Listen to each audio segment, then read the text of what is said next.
I will call to order the open session of the March 8th, 2022 regularly scheduled board meeting. This evening, I'd like to dedicate this meeting, as we did the last time, to one of our district staff members. Unfortunately, the Miller School lost Sally Ostini recently, and so we'd like to extend our condolences to our Miller family and also certainly to the Ostini family. Sally was hired in our district in 1982 as a special education teacher at Fessler, and she taught special education at Miller School from 1988 to 2011.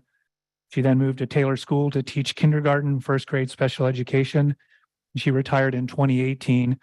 She taught here for nearly 40 years. So again, we extend our thoughts and prayers and condolences to her family and wish them peace. Moving on from that, I'll report out on closed session. On item A, student discipline deliberation, stipulated expulsion agreement. Information was shared. On item B, public employee discipline, dismissal, release, resignation. Information was shared as well. We jumped to item E, public employee appointment, assistant superintendent of human resources. The board voted 5-0 unanimously in favor of that appointment. And item F, public employee performance evaluation goals and objectives. Information was discussed in that regard as well. Dr. McDuffie. Thank you, Board President. Holland's Head, I would like to congratulate our incoming Assistant Superintendent of Human Resources, as the board took action earlier as in a unanimous decision to appoint Mr. Peter Bland. And so just want to say that I am excited about this appointment. He comes to us. He'll be coming to us from Saugus, and I'd like for him just to say a few words. Would you please? Congratulations. First of all, Mr. Bland, and please.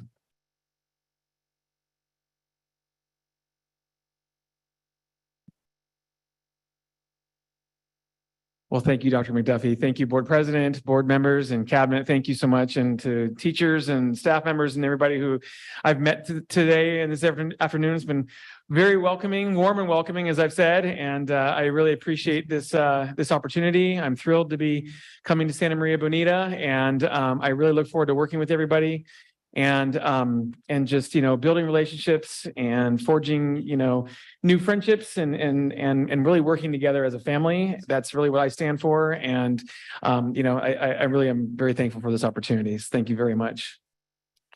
Thank you.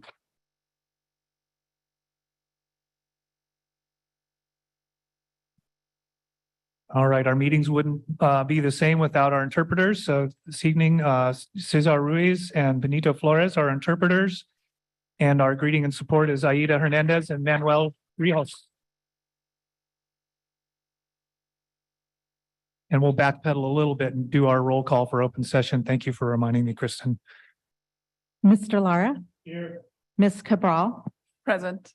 Mrs. Cordero. Here. Mr. Valencia.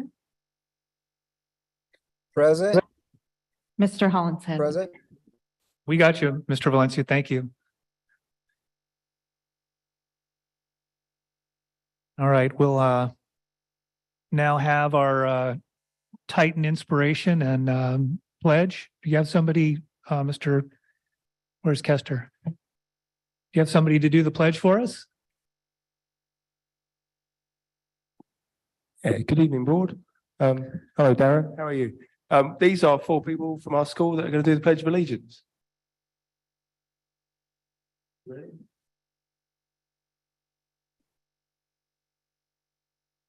evening, everyone. Please stand up for the Pledge of Allegiance.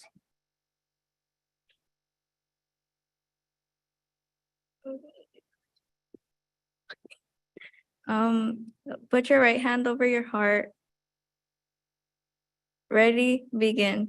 I pledge allegiance to the flag of the United States of America and to the republic for which it stands, one nation, under God, indivisible, with liberty and justice for all. Thank you. You may have a seat.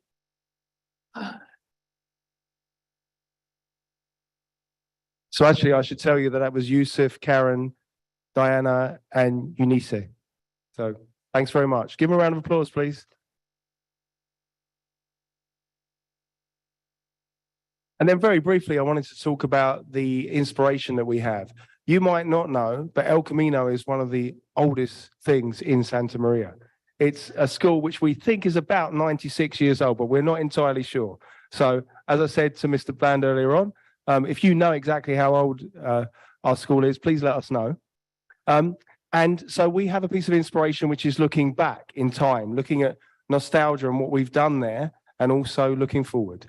And it comes in the shape of a video that our children and our staff have produced. So here it is.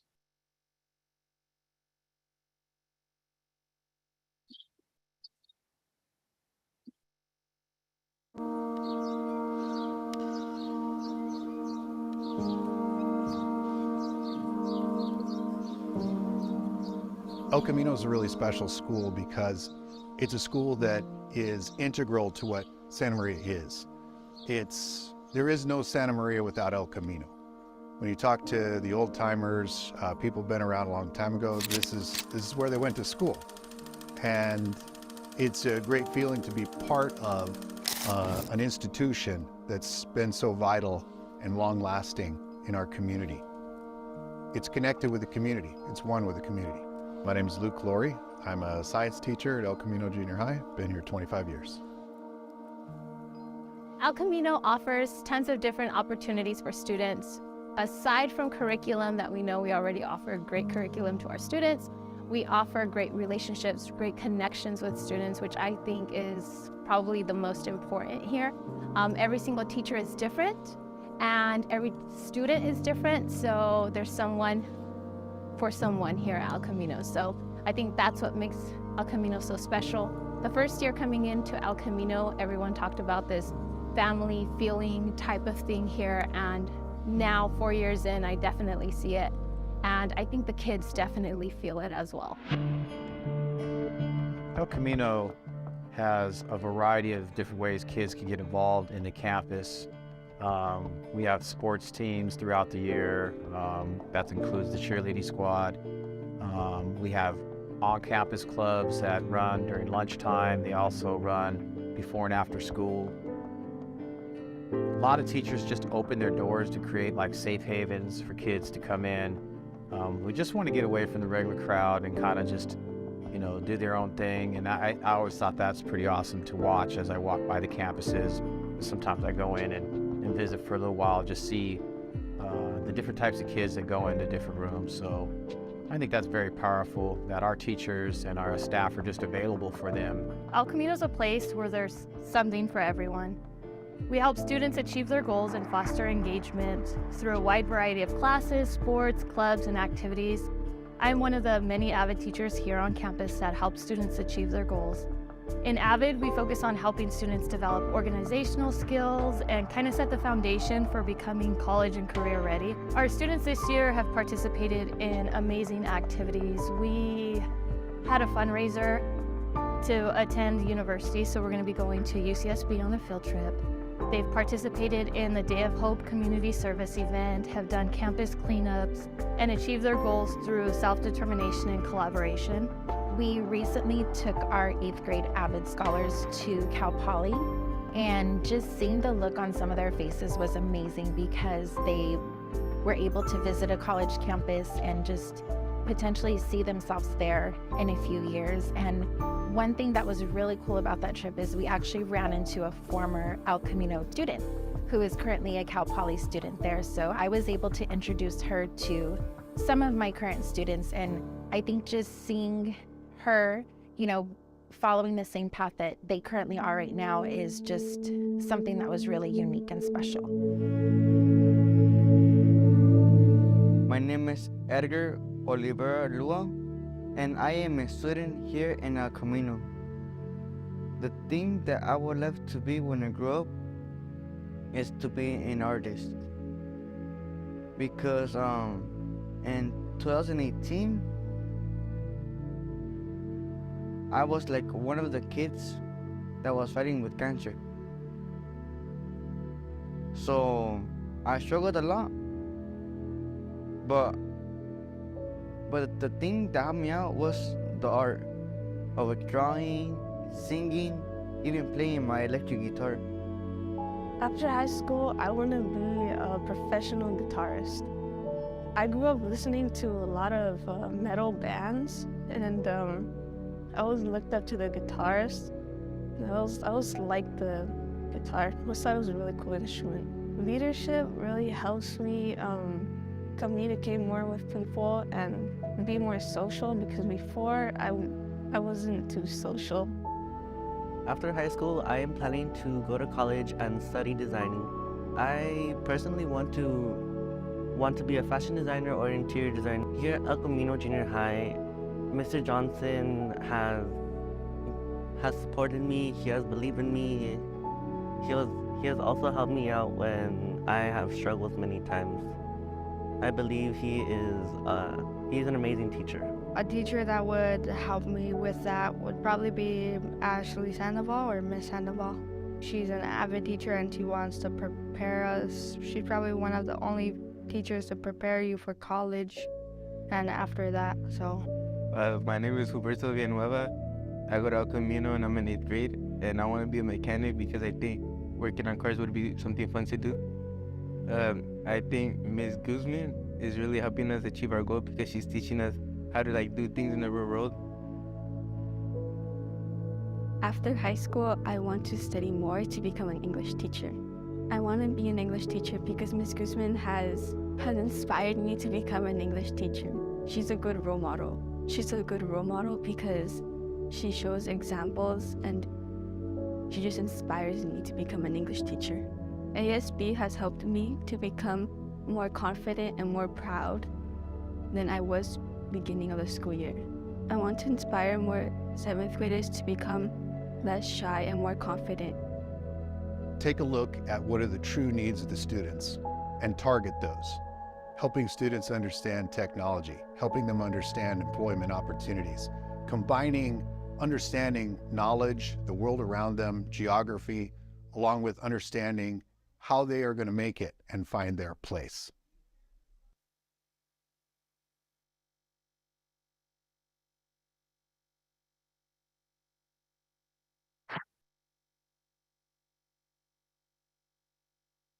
And because we're in a postmodern world now where we're on YouTube watching a film, we're going to have a couple of people that were in the film talking about making the film. Here we go.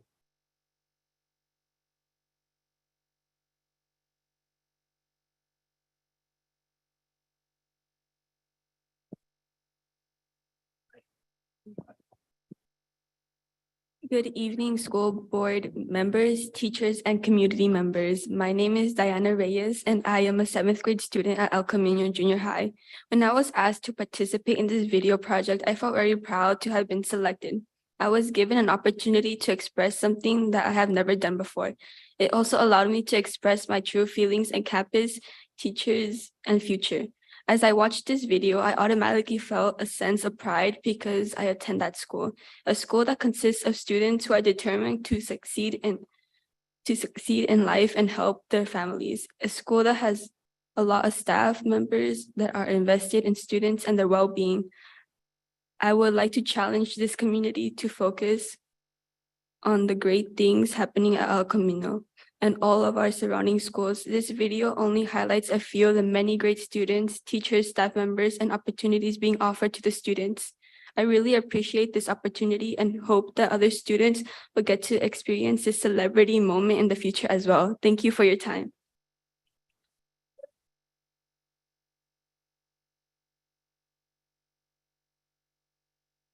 Good evening, school board members, teachers, and community members. My name is Eunice Zaragoza Velasco, and I am an 8th grade student at El Camino Junior High. There is no doubt that being a student at El Camino has been a great experience. We wanted to take the opportunity to thank Eric Melsheimer, president of Melfred Barzell, for sponsoring our video. We truly appreciate your generosity and continuous support.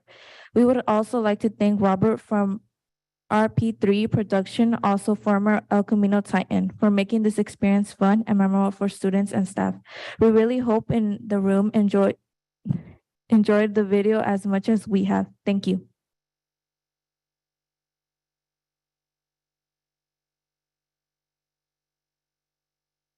So thank you, board. Thank you, members of our community and our staff. Just to stress that that film's producer and director was an ex El Camino student. So what could be more inspirational than seeing what's come from the past and what will be our future? Thank you very much. Mr. Banton. Mr. Banton. Yes, sir. 1931, so you know. But went to El Camino myself, along with Mr. Segura. We go way back. We're Oakley Dolphins as well. But a lot of great memories at that school. Great school back then when we were going, and I'm sure it's the same for you. But teachers caring and all that, and making good friendship and memories is the best thing at junior high before you go to high school. So great video, great presentation, kids. Thank you. Thank you, guys. I really appreciate seeing that interface with the community. Not only that it was an El Camino alum, but somebody that it's come onto the campus and the interface was a professional. So I'm sure that was an exciting endeavor, and it certainly looked great and polished and professional to us. You guys were stellar. So thank you guys for being so inspirational. All right, we're going to move on to special recognition this evening. If Mr. Navarrete would come forward. Yeah.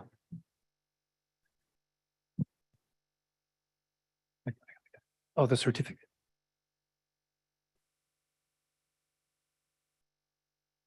Must still be in the room, is it? Might still be at my place in the session. I thought I brought it out.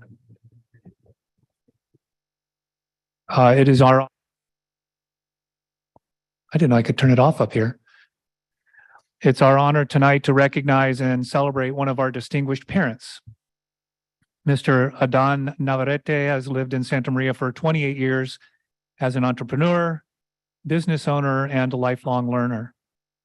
During that time, he's been a member of DLAC for 8 years and has served as our DLAC president for the last 3.5 years.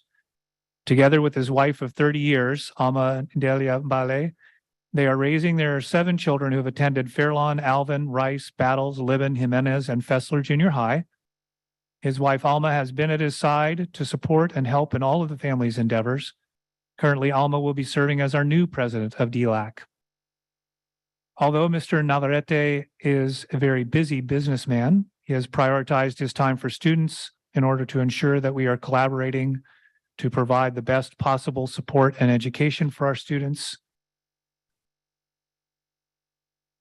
He understands the value of multilingualism and the importance of parent involvement. He has also continued in his education and has received his GED because he knows the importance of being an example to his kids. In addition, he has been a parent leader serving on our DLAC parent committee, our parent advisory committee, and as an educational partner for our LCAP committee. During the pandemic, he was always willing to meet and assist all of our meetings via Zoom. He willingly helped other parents to maneuver through technology, even when he was learning to navigate the new platforms himself.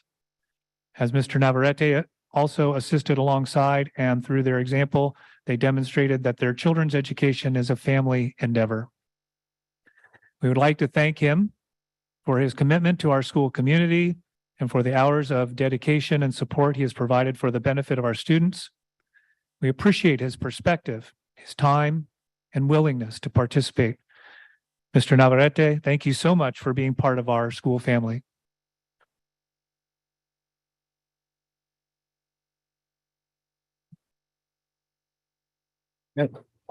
And Board President Hollinshead, members of the community, I just want to say that I've only been here for 9 months, I think.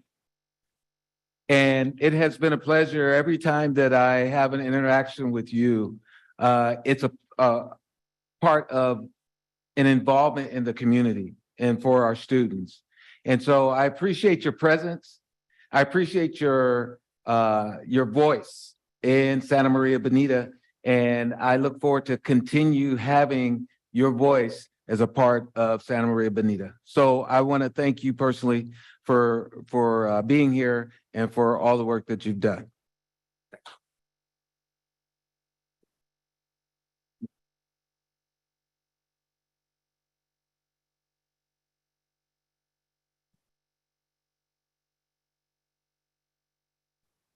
Good night, everybody.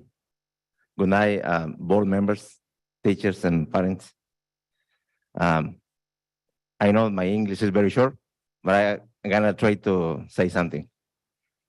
I'm not here for recognition, but to work for our children. But thank you very much. If we actually want change, we need to keep working together. Community, district, parents, and teachers to take our children to the next level. Mi nombre es Adán Navarrete, soy padre de 7 hermosos hijos. Muchas gracias por el reconocimiento, aunque déjenme decirles que no estoy aquí por reconocimiento, sino para trabajar en pro de los estudiantes y de mi comunidad. Si bien vengo para velar por la educación de mis hijos, estoy aquí también por la educación de todos los estudiantes. Aunque sé que económicamente no soy remunerado, la satisfacción que me da el poder brindar mi apoyo, mi reconocimiento y mis servicios a la comunidad estudiantil no tiene precio. También mirar la cara de satisfacción de mis hijos, el saber que su papá es un hombre de grandes talentos, de valores, de convicciones, disciplinado, comprometido, me llena de orgullo y de fortaleza para seguir sirviendo a los demás. Gracias nuevamente por el apoyo de mi familia, también por todo el apoyo que recibo de ellos. El reconocimiento también es para todos mis hijos. Muchas gracias.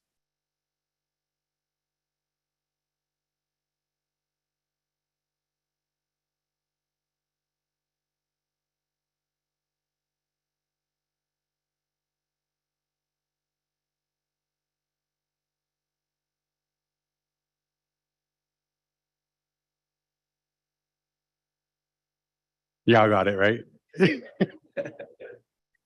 My name is Adán Navarrete, and I am the father of 7 beautiful children. Thank you very much for the recognition. But let me tell you that I am not here for recognition, but to work on behalf of the students and my community. Even though I am here to watch over the education of my children, I am also here for the education of all the students. Although I don't get paid, the satisfaction I get from being able to offer my support, my knowledge, and my services to the student community is priceless. Also, to look at the expression of satisfaction of my children's faces, knowing that their father is a man of great talents, values, convictions, discipline, and commitment. It fills me with pride and strength to continue serving others. Thank you again, and thank you to my family for all the support I receive from them. The recommendation is also from all of you.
All right, we'll move on to item 8, public comment.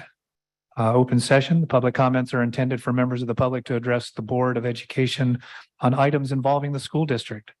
Such testimony shall be limited to 3 minutes each, or 450 words per person or subject, and 15 minutes for each topic.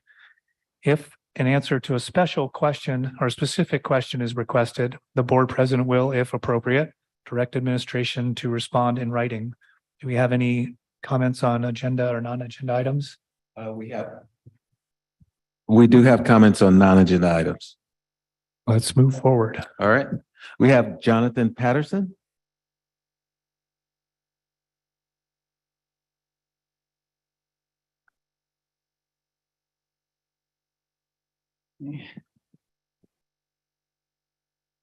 Good evening, Santa Maria Bonita students and their families, fellow educators, school board member and cabinet members, and Dr. McDuffie. My name is Jonathan Patterson. I am a resource teacher at Ontiveros Elementary School. I come to you tonight with the same request that many of my special education colleagues have already given: the continued need to attract and retain highly qualified special education staff, both certificated and classified. As we continue with our plan for inclusion of our special education students, we are asking a lot of the students as well as our special education and general education teachers and staff. The social, emotional, and educational growth of our special education students, and to be frank, all of our students, requires planning, collaboration, and teamwork. It is difficult to maintain these teams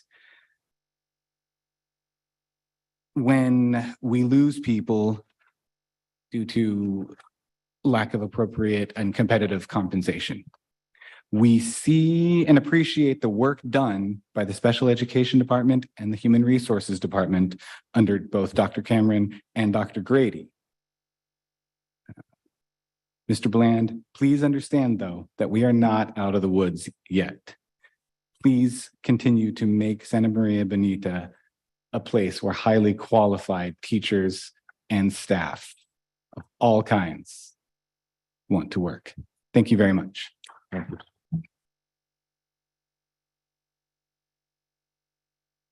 Julie Markley? Did I say that right, Julie? Julie Markley? Okay.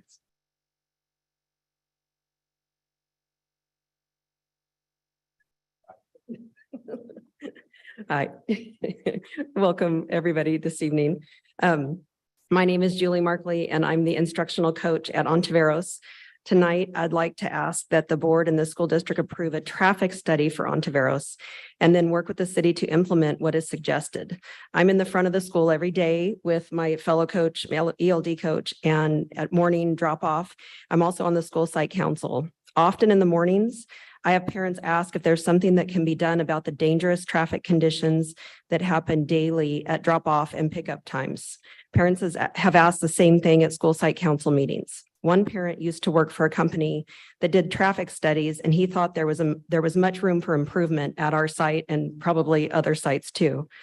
We have asked the police to come, and they have, but they're so busy that they come for a day and then they can't stay there. They have other things to do. The parents obey the laws when the officer is there, but as soon as they're gone, the illegal U-turns, which happen multiple times every single morning, and block all the traffic. Sometimes there's 4 cars at a time crossing the street, 4 cars wide. And that just happens if the police officers aren't there. We've asked for a crosswalk and a crossing guard, but that hasn't happened and it's been over more than a school year.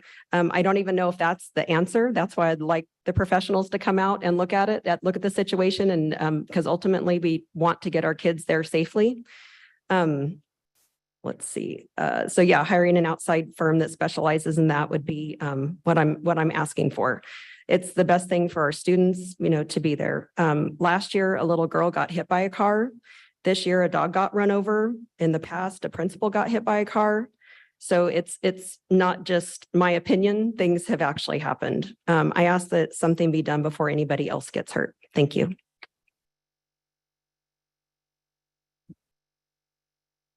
Tammy Payne? Tammy Payne?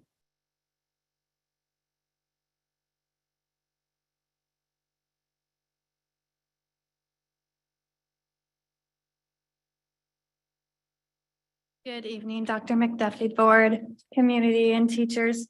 Thank you for your time tonight. My name is Tammy Payne. I'm a 7th grade math teacher at El Camino. I chose to speak tonight because El Camino needs your help.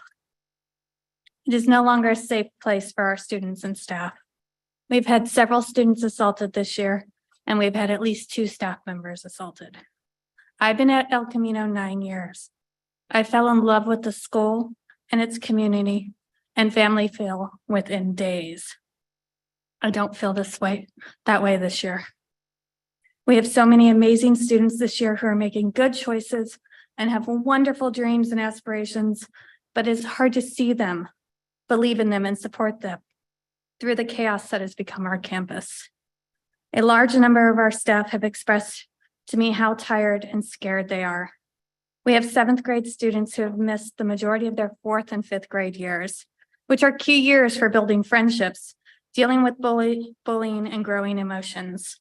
Instead of being in the classroom with caring adults to model appropriate behaviors and discuss how to handle them, these students were given access to the internet. I do not have to explain why these are not the ideal models for 9 and 10-year-olds to follow. Despite this, the majority of our students came through this shining and with minimal scars.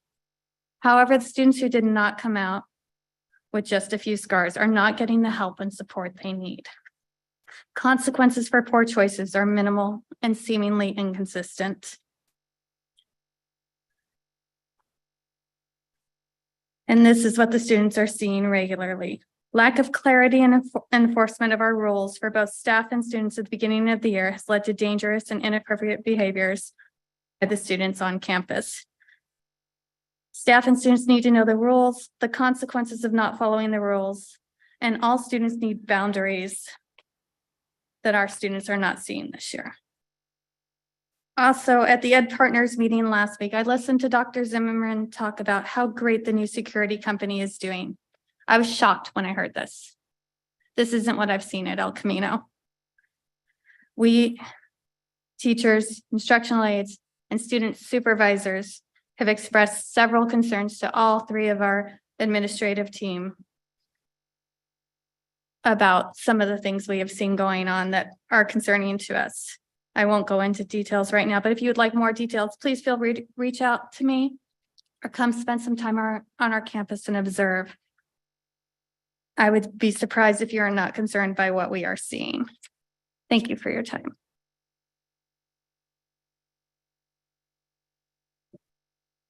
Harry Milhorn.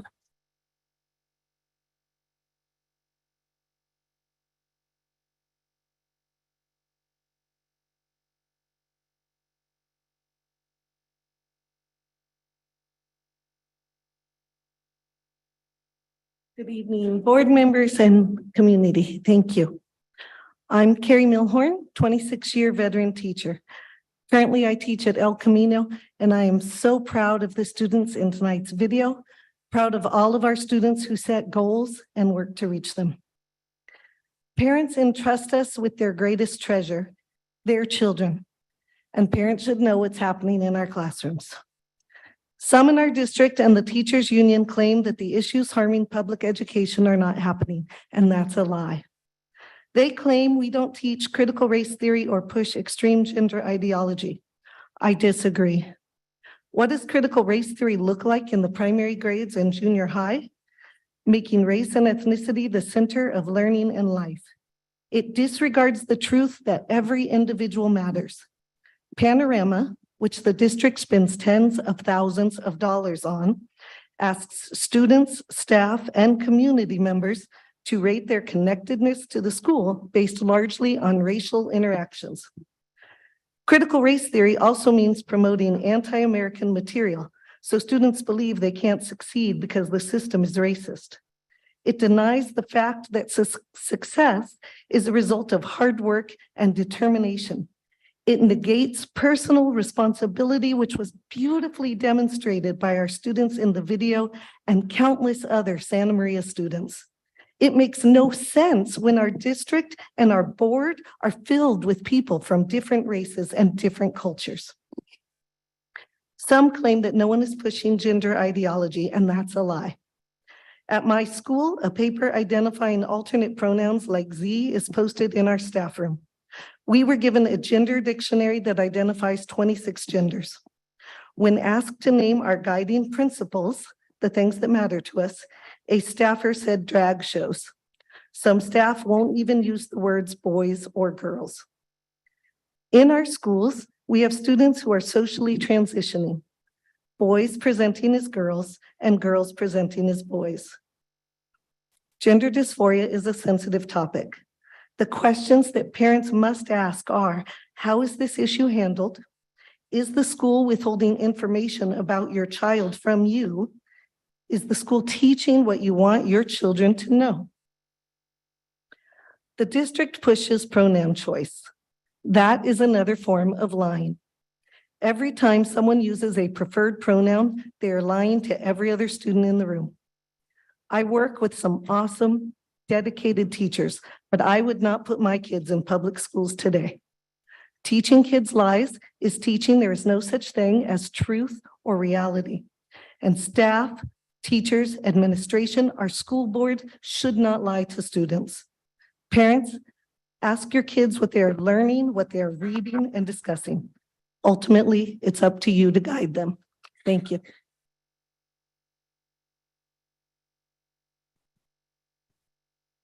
Brenda Rojas.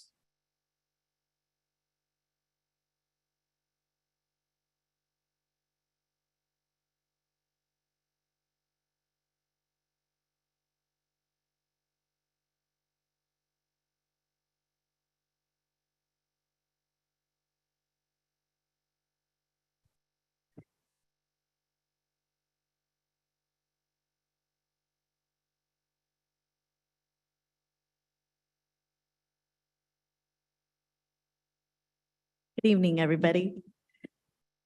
I was here in mid-October to discuss the inclusion program with you and to let you know how it had affected my daughter. I am here again to let you know that not much has changed academically. I understand that the research states it's supposed to help my daughter, but I have yet to meet a parent who agrees with that statement. On the contrary, my daughter has regressed. She is a second grader who cannot correctly answer what 1 + 1 equals. I can't comprehend how the school district agreed this would be a good idea when there was never the proper staffing in place. There have been plenty of teacher aides that only last a few weeks and do not show up to their job. It takes my daughter some time to warm up to a person. So for the school district to hire unqualified candidates or people who do not enjoy working with children or special need children proves how unprepared the school district was when implementing such a huge shift that affects so many children. It feels as though my daughter is being treated as a guinea pig, and the special ed department is just crossing their fingers and hoping it works. The teachers have been instructed to continue their lesson, whether the child with an IEP understands it or not. How are they ever going to learn like that? They're not. Put yourself in a classroom where what the instructor is speaking sounds like gibberish. You will eventually stop listening. I cannot tell you how often I ask my child what she has learned at school, and she says she doesn't know. I have spoke to her neurologist, and she too does not imagine why there would not be an in-between for those children who can understand general ed, but require more interactive teaching, but would also not benefit from being in a severe special ed class. I ask you to please reconsider bringing inclusion back and to not continue the rollout of the following grade levels. Please send out an anonymous questionnaire to teachers to realize how much teachers agree with this, but are not open to speaking up. I again am ending this by asking you, if this was your child, would you still agree with this? Thank you.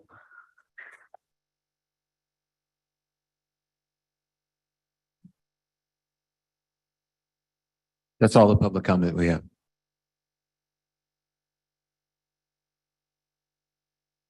All right, we'll move on to item 9, approval of the agenda as presented.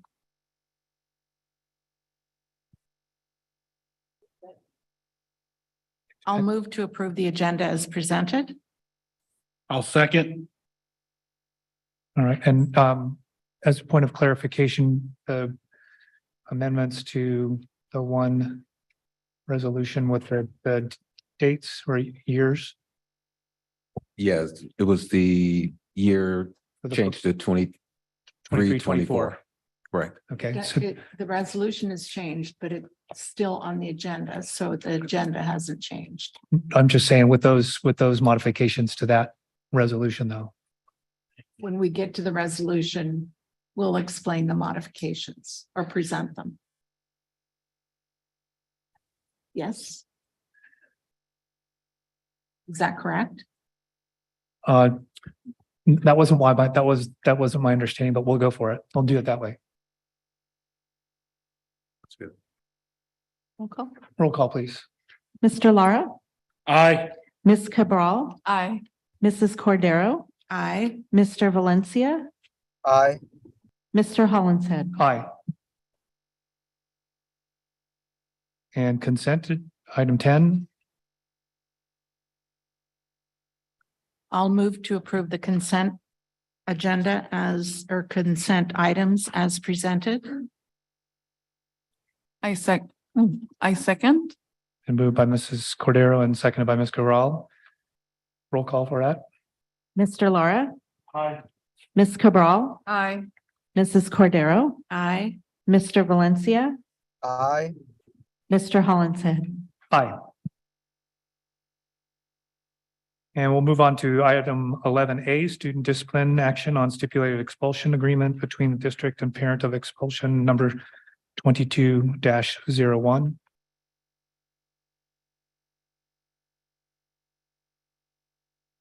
I'll make the motion to adopt the stipulated expulsion agreement for number 22-01. I'll second. It's been moved by Mr. Lar and seconded by Mrs. Cordero that the board adopt the stipulated expulsion agreement. Roll call, please. Mr. Lara, Aye. Ms. Cabral, Aye. Mrs. Cordero, Aye. Mr. Valencia, Aye. Mr. Hollinshead. Aye. And the motion passes. We'll move on to item 11B, resolution 22-11, release of temporary certificated employees. Dr. Grady?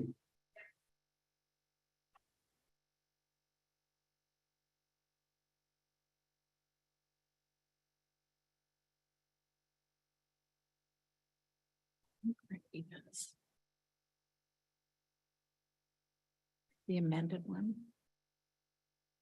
Board members, what you have in front of you is resolution 2211, which is the temporary certificated employees, the release of. These employees, we consider them placeholders, temporary positions, since we have certificated employees that are outside the classroom. So a lot of them are placeholders. They're hired in positions that are current employees have not yet had an opportunity to apply for. So through the CBA, for the certificated CBA, we post these positions in-house. They got these jobs after the fact, so we're releasing them at this time. I just want to state that should these individuals be in good standing with evaluations, we will reach out to them and touch base with them and bringing them back into positions that we will have open for the 23-24 school year. Have a motion? I will move that the Board of Education approve the attached resolution number 22-11, authorizing the release of temporary certificated employees. I'll second. Discussion or any questions? All right, all in favor? Aye. Oh, sorry, roll call. Resolution. Mr. Lara, Aye. Ms. Cabral, Aye. Mrs. Cordero, Aye. Mr. Valencia, Aye. Mr. Hollinshead. Aye. Motion passes. We'll move on to item 11C. This is the resolution 2212 for the release of the non-reelection of probationary certificated employees. The majority of the individuals listed on this resolution are individuals that don't currently hold credentials at this time. They're either in internship programs and finishing their programs through a university. They're on short-term staff permits. Again, We will look into each individual and check their status of their program and their credential status. And if they are working towards being highly qualified with a credential, we will reach out and bring them back should they again be in good standing through the evaluation process at this time. And these employees that we hired in this status are usually individuals that we've placed on short-term staff permits, internships, or waivers. And that usually happens closer to the start of the school year when we've exhausted our search for the highly qualified credentialed employees. A motion? Dr. Grady, this is the resolution that was amended. Has Yes. that amended resolution been publicly shared? It has not, so I can add that. At this time, 1, 2, 3, fourth paragraph down, it says, whereas the Board of Education hereby determines that said certificated employees shall not be re-elected as certificated employees of the district for your copy says 22-23 school year. It should say 23-24 school year. Thank you for that, Ms. Cordero.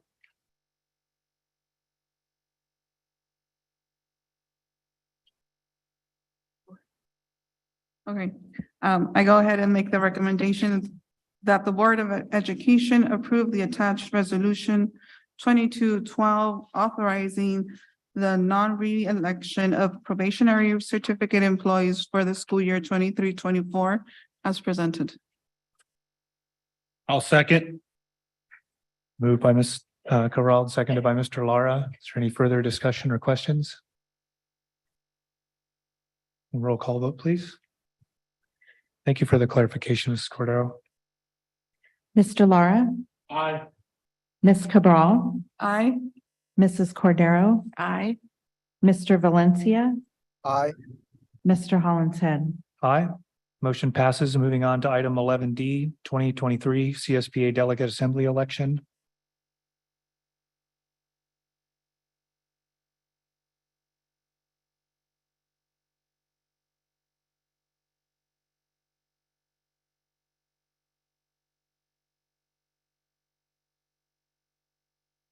Board President, what you have in front of you is a copy of the official ballot for 2023 election of representatives. Each board as a whole has one vote for each vacancy in the delegate assembly within the constituency to which the board belongs. You will note that our sub-region or area, Santa Barbara County, has 2 vacancies.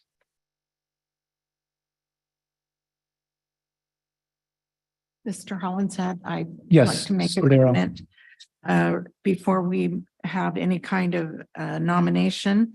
In reviewing the 3 candidates that have applied for this position, I would, number one, like to point out that it has been, and now my brain just went dead. Jack Garvin has held this position for quite a number of years and represented our particular area quite effectively. And while I don't personally know the candidate from Santa Barbara or from Lompoc Unified, I do know the 3rd candidate, Melanie Waffle, is with the Orchid Union School District and have had occasion to interact with her in non-school related kinds of committees, a couple of them, and have found her to be very thoughtful, very insightful in terms of what she brings to a committee, and very dependable in terms of following through with the responsibilities that would go with this kind of position. So I don't know if any other board members know anything or want to comment about any of the other candidates before we make a motion. No, do you guys, Mr. Lara, no? What's that? You don't have any, okay. Yeah, personally, the candidate listed first, has only been on their school board a little over a year. So I'm thinking that for me, that's a little bit of there's a large learning curve, and I don't know that being a delegate just yet would be appropriate. And I do like the reflections that the Santa Barbara candidate talked about with connecting early childhood education with K-8 and her experience with early childhood education. So I think that Miss Moten would be a good choice as well. So I would agree. okay, so I would tend to agree that someone who's been on a school board for only a year would have an overwhelming amount of information to process. But either of the other candidates, I think, would meet our needs. Personally, I like the idea of having someone that is in our area, so to speak, in the North County. We don't always have that opportunity, and I guess we kind of got used to it with Dr. Garvin having done it for such a long time, but so we're voting on 2, correct? I believe just one. Okay, yep. Vote for no more than 2 candidates. Oh. I was under the same assumption you were until I just reread it. Because that's never happened before. It's always been just Dr. Garvin. It's been one person. Okay. So this is a bit of a change for us. So if there's consensus on the incumbent and Ms. Waffle, is there a consensus on that? I would make that motion. And I'll make it officially. I move that our board apply its one vote for each vacancy to Wendy Sims Moten and to Melanie Waffle as our candidates of choice in subregion 11A, Santa Barbara County. And I'll second that. Been moved by Ms. Cordero and seconded by Ms. Cabral that the board select Wendy Sims Moten and Melanie Waffle. All in favor? Aye. There, Mr. Valencia? I'll abstain. Okay.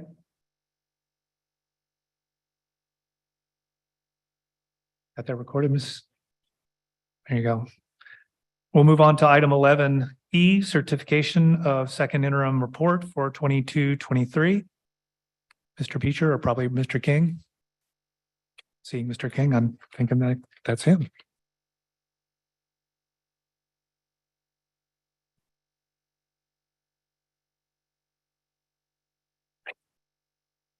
Good evening, board. Good evening. Hello, Mr. Dr. King. McDuffie. Hi. Good evening.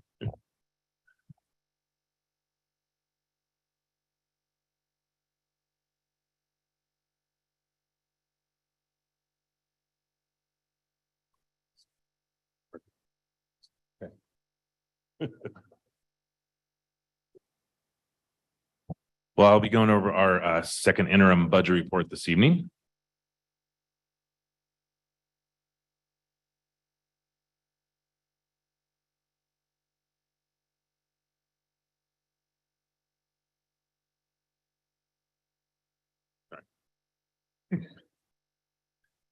So why do we have the second interim budget report?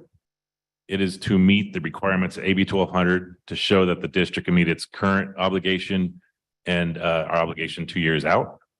We'll also discuss changes in the budget since first interim, a couple milestones. The instructional year is half complete.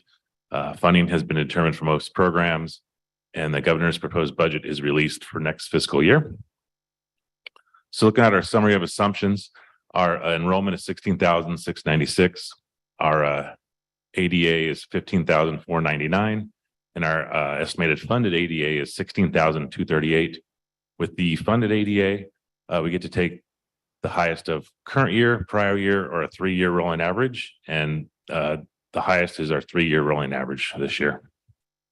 Some of the revenue highlights, our LCFF revenue decreased by about $760,000. For a couple different reasons, but one of the main reasons is our UPP percentage went from 90.99% to 89.62%. I just wanted to remind the board what UPP means. That's our unduplicated pupil percentage. So if a pupil is either an English learner, low income, or foster youth, you add all those up and then you divide it by our total enrollment, and that's how you get the percentage. So basically over 89% of our students fall into one of those 3 categories. Next, our arts, music, and instructional materials block grant reduced by about $3.6 million. So when the governor releases the budget in January, it's always for the next fiscal year. And they talk about all the budget for the next year. In this year's proposed budget, he actually talks about 1 point for this year and says he would like to cut this grant that we received this year by 36%. Come the May revise or come June and July when it's actually signed, it could change, but we're going with the information we know now. And so we're putting in our second interim to reduce our revenue by $3.6 million. We also have a literacy grant of $4.2 million. What that is that's a one-time grant, one-time dollars for 6 specific sites identified by their unduplicated count. And then also local revenue increased by about $1 million. Why the big jump? A couple of different reasons. We did have an increase in our interest rate that we receive. Also, our cash balance has increased. So higher cash balance, higher interest rate received results in higher interest income for the district. And then lastly, our expenditures. As always, we look at our salaries. We tighten our budget around vacancies, subs, extra time. Also, for special ed, we had an increase in our contracted outside services of about $1 million. What that's for is for our instructional aides. So we couldn't hire enough, so we went outside to get aides for our special education department, and they do cost a little more than if we hired them ourselves. So that went up about $1 million. And then also on the expenditure side, we got to reduce the expenditures from the arts grant by the 3.6. So you reduce it on the revenue side and also the expenditure side. Moving on, look at our CalSTRS and CalPERS employment rates. So it's been a few years since we have reviewed the board with the board the historical and projected STRS and PERS rates. And so you'll see here goes from 2013 all the way to 2025. A couple things to note: the left side is CalSTRS certificated, the right side is CalPERS classified. I do want to note that CalSTRS is the largest educator-only pension fund in the world, and it is the second largest pension fund in the U.S. with over $311 billion in assets. So when you look at the left side, CalSTRS, for about 27 years, the rate never changed for the district. You'll see that's 8.25 in 2013. Over the next 10 years, it increased about over 132%. Same thing on the CalPERS side, was 11.44% in 2013, and over 10 years, it increased by 136%. So we talk about CalPERS, CalSTRS rates, like what is it? Okay. It is to fund the CalSTRS and CalPERS retirement systems. Funding comes from three areas: the employer, the employee, and the state. Of those three, the largest contributor are employers. And so I wanted to just give one example. So if we had in 2013, if we had a teacher at the time making $70,000, 8.25% of that is about $5,700. So we send $5,700 to CalSTRS.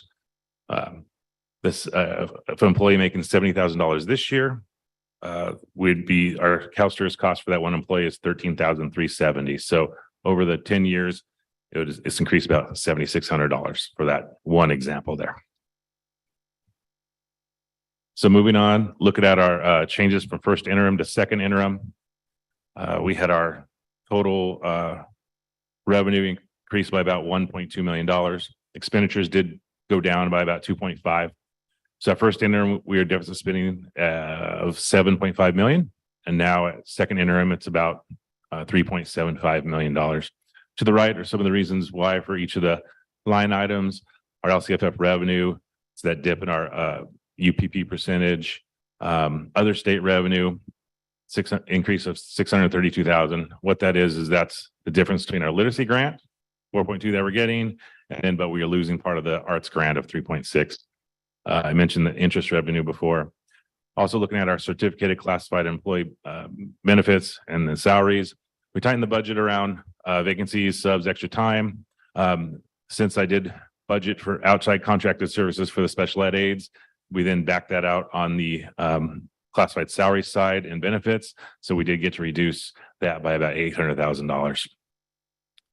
The books and supplies went down by 1.4. That's just some restricted program realignment to actual spending and also in the LCAP. Services and other operating expenditures did increase. That's a number of different things. Like I mentioned, the special ed contracts. We also got a credential grant for $500,000. That's to assist classified employees that have their degree to get their credential and move on to work for Santa Maria Bonita. And then lastly, our capital outlay decreased by about $3.3 million. That's the arts music grant, offset by some ELOG funds that we're putting into shade structures. So moving on, looking at our revenues at a glance, we've had significant increases in revenue since LCFF came around in 11-12 with revenue about $110 million. Now our total revenue is over $400,000. In 22-23, you'll look at the yellowish, the state revenue.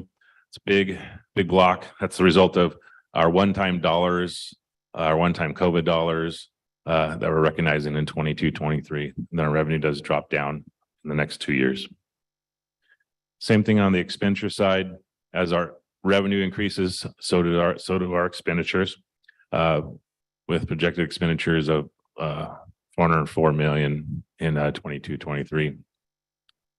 That big orange, services and other operating expenditures, that's where a lot of the one-time dollars are budgeted.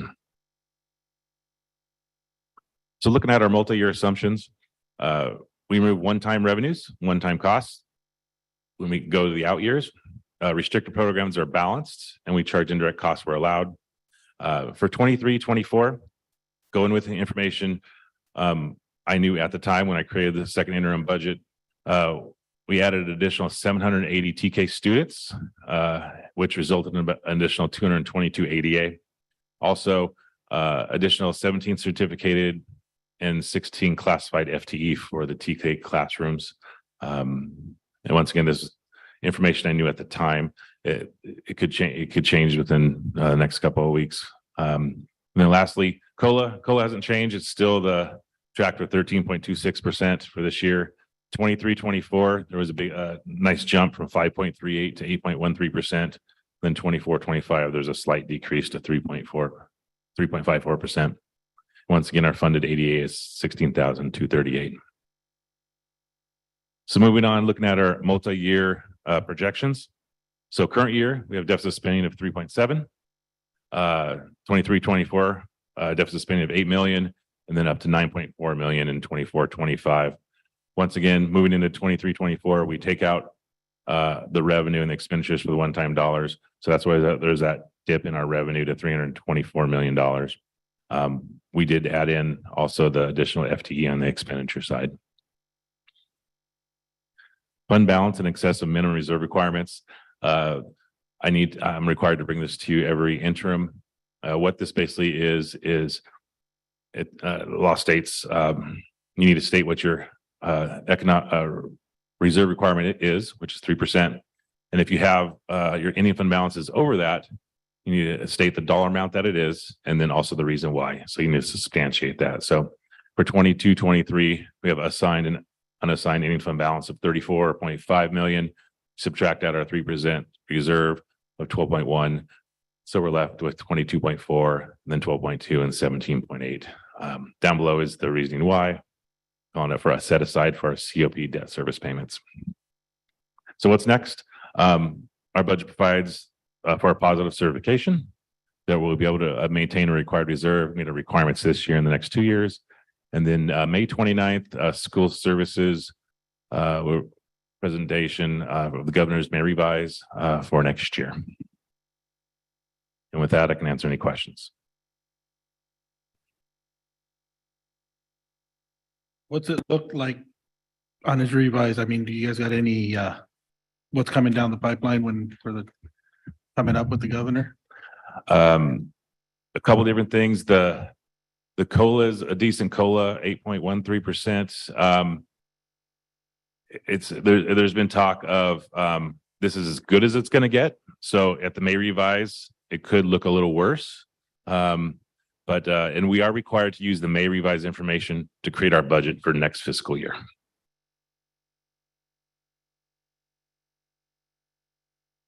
A question I have has to do with kindergarten and TK.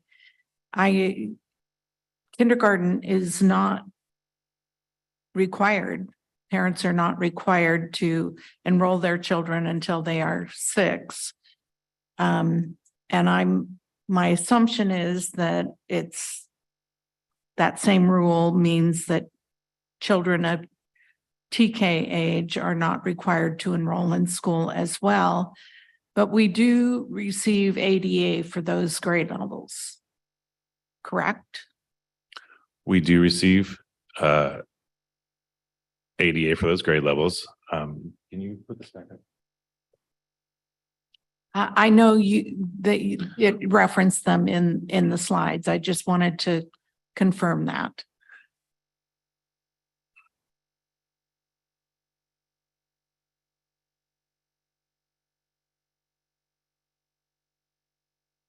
And I know our enrollment projections, are varied, and we have experienced some declining enrollment. With the addition of TK across the board for next school year, in years out, how is that going to affect our enrollment? And as a part 2 of the question, are we experiencing declining enrollment because of declining birth rates, or do we know yet? And I know that's not usually your question, so it's I'm looking over to okay. Mr. Beecher to address. Yeah, it's okay to say we don't know. We don't know exactly. We'll have information for the school board, a little bit more on pupil generation rates, we call them. I've looked at them. I didn't necessarily look at them again before the meeting tonight. We have seen pupil yield rates, if you will, as far as the students we get out of each year's births decline over time by a little bit. We've also seen pupil generation rates from new construction decline quite a bit, and I share that with the board, and I will again in April when we talk about the school facility needs analysis. So we've seen both of those things decline. We have seen declining enrollment in our recent last few years. Brian shared a slide with you that had a depiction of that decline. Also, the spike coming from additional enrollment for TKers. The other thing that I'll point out, if you remember the slide that showed the 750 new TK students we'd expect to enroll next year, translating to only 222 ADA. That's because we can only recognize ADA for those students who are attending within the birth dates that are prescribed for the TK rollout, which is phased. And as you've heard in our plan for TK, it is to bring all of those TK students next year, regardless of their birth date, which we're allowed to do, but we can't collect local control funding formula for those students. So that's why there was such a disparity between the enrollment number and the smaller ADA number. So all those relate to your question, Ms. Cordero, so I wanted to share that information with you. I guess what kind of is rolling around in the back of my mind has to do with facilities. And if declining enrollment at grades other, you know, in 1st through 8th will, and I'm really just, this is an off the wall question totally. Might that free up enough classrooms for us to accommodate the full day kinder and TK classes? And I know that is, you can't answer that. It's just a reflection on my part. I can answer that question. It won't be enough. Not Yeah, enough. We will need many classrooms to welcome these students to a full day program at every school site. Okay, thank you. I'm not sure if that was wishful thinking or what, but. Mr. Valencia? I have no questions at this time. Okay, thank you. All right. Have a motion? I'll make a motion to issue a positive certification of the 2022-23 second interim report and certify that to the Santa Barbara County of Superintendents of School that the Santa Maria Bonita School District will be able to meet its financial obligations for the 2022-23, 23-24, and 24-25 years as presented. I'll second the motion. It's been moved by Mr. Lara, seconded by Ms. Corral, that the board issue a positive certification of the 2022-23 second interim report. All in favor? Aye. Aye. Opposed? Motion passes. And we'll move on to discussion items. 12A, California dashboard release. Good evening, board members and superintendent. Tonight we have Ms. Grock, who will be our Director of Teaching and Learning Supplemental Programs and Assessment and Accountability, and I think a couple other titles. She will be going over the new California dashboard to explain the changes that have happened since COVID, and then also walking us through how our students did on it. 2 weeks ago in your board memo, you did receive the raw data of the California dashboard released items, but tonight she'll be walking that through for you. And with that, thank you, Ms. Grock. Nope, a little red light. A little. There you go. I am off to a great start, and that is not my presentation. Okay. So good evening. Those of you who have been sitting here on the dais for a few years, or who have been intimately involved in education may recall seeing something like this, the 5-colored grid, and what we used to affectionately call the trivial pursuit circles with the little widgets and the colors.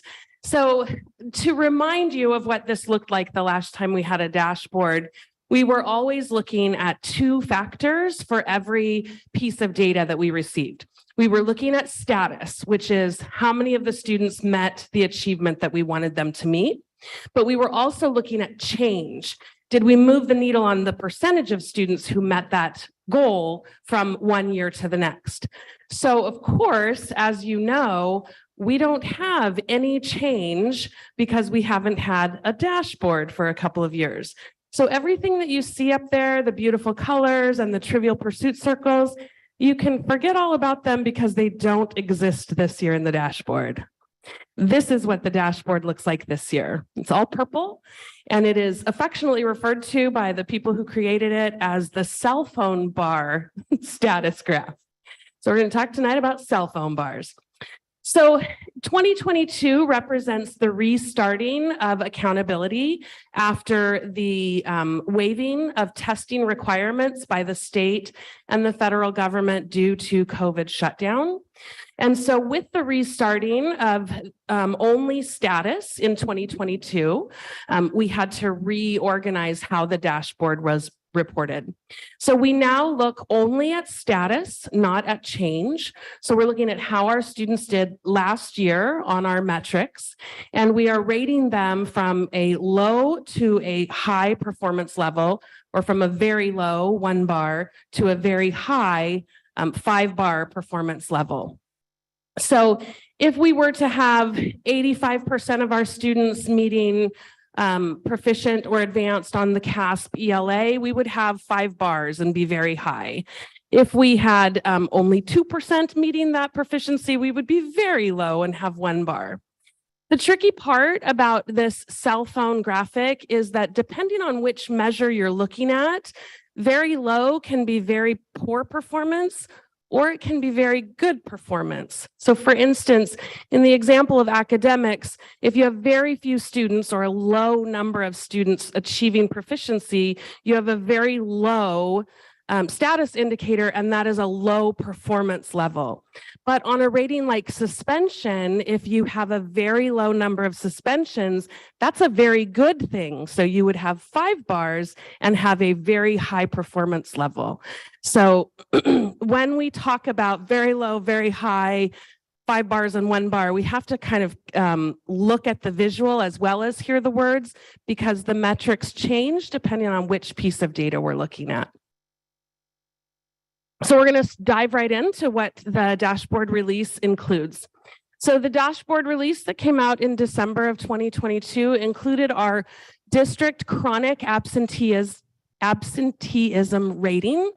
And for us, it was, we had very high chronic absentee, which is a very low indicator of status for us. It's a poor level of performance, with our rate of 37.1% of our students being chronically absent. Of course, we know that chronic absenteeism in the time of COVID restrictions and exclusions is to be expected, and this is a statewide phenomenon that we're seeing in the data. For us, our student groups are listed on the slide. All of our student groups who had a significant subgroup population scored in the very high chronic absenteeism rate. So we have no distinction among the student groups. They were all very high for chronic absenteeism, no outliers.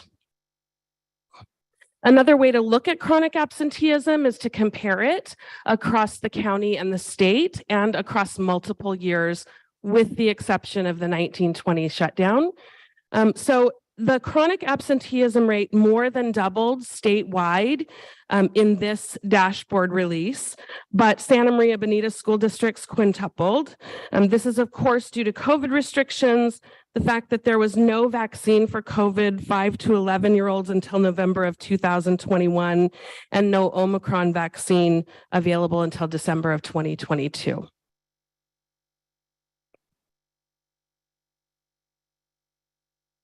Also, when we look at chronic absenteeism, we like to look at the absenteeism reason.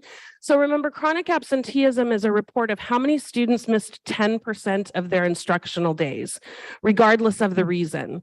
So some of those students could have had doctor's notes or COVID exclusions or legitimate, what we would consider legitimate excuses for absences. It's not the same as truancy.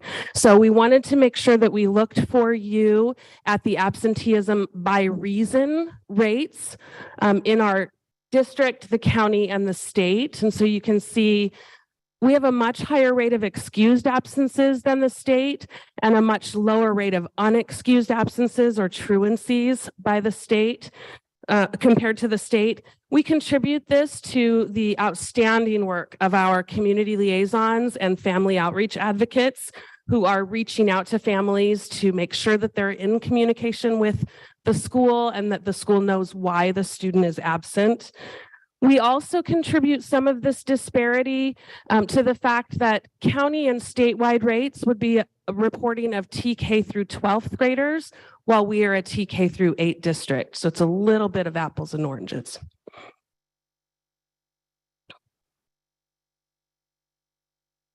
All right, the next reporting characteristic is long-term English learners and EVER ELs. Those constitute our English learner progress. We rated medium in this. We have 3 cell phone bars. It is the highest and best rating of all of the characteristics that were released in the dashboard December 2022. With a calculation of 52.2% of our ELs making progress towards English language proficiency.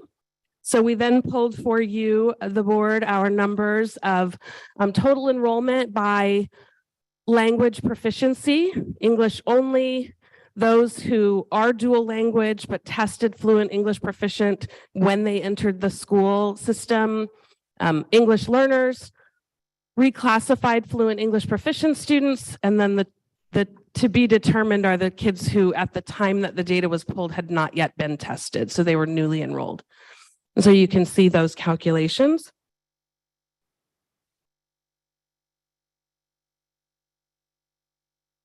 And then we also wanted to provide for you a deeper dive into the English learners as a percentage of EVER ELs. So English learners as a percentage of EVER ELs would include all of the students who started with a home language survey that says they spoke a language other than English and then went on to either RFEP or become at risk or LTEL or an EL for 4+ years, but not at risk or LTEL. So you can see there's a section of gray, and then those gray totals create the total of English learner total on the right-hand side. So the right 3 columns represent the whole, and the gray columns represent the subsection that makes the English learner total. It's a lot of numbers. Next up is suspension data. So our suspension data rating is high with 2 bars. 3.8% of students suspended at least 1 day in the school year. So that is not the number of days that they're suspended, and it doesn't distinguish between a student suspended once for 1 event or 10 times for 10 different events. It's the percentage of students suspended at least 1 day in the school year. And then you can see we do have some differentiation in our criteria, our reporting details. So in the very high suspension rate category, which would be the very lowest performance level, we have African American, foster youth, and students with disabilities.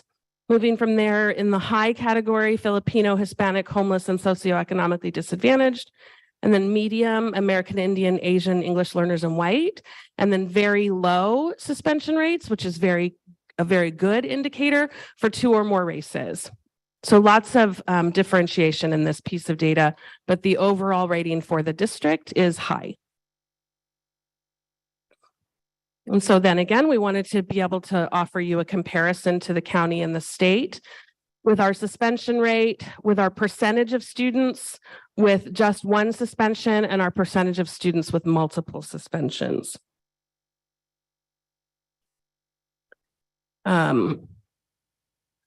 So state and county suspension rates declined compared to 18-19 or pre-pandemic levels, while SMBSD showed an increase of 0.6%. However, overall, our suspension data is consistently low. And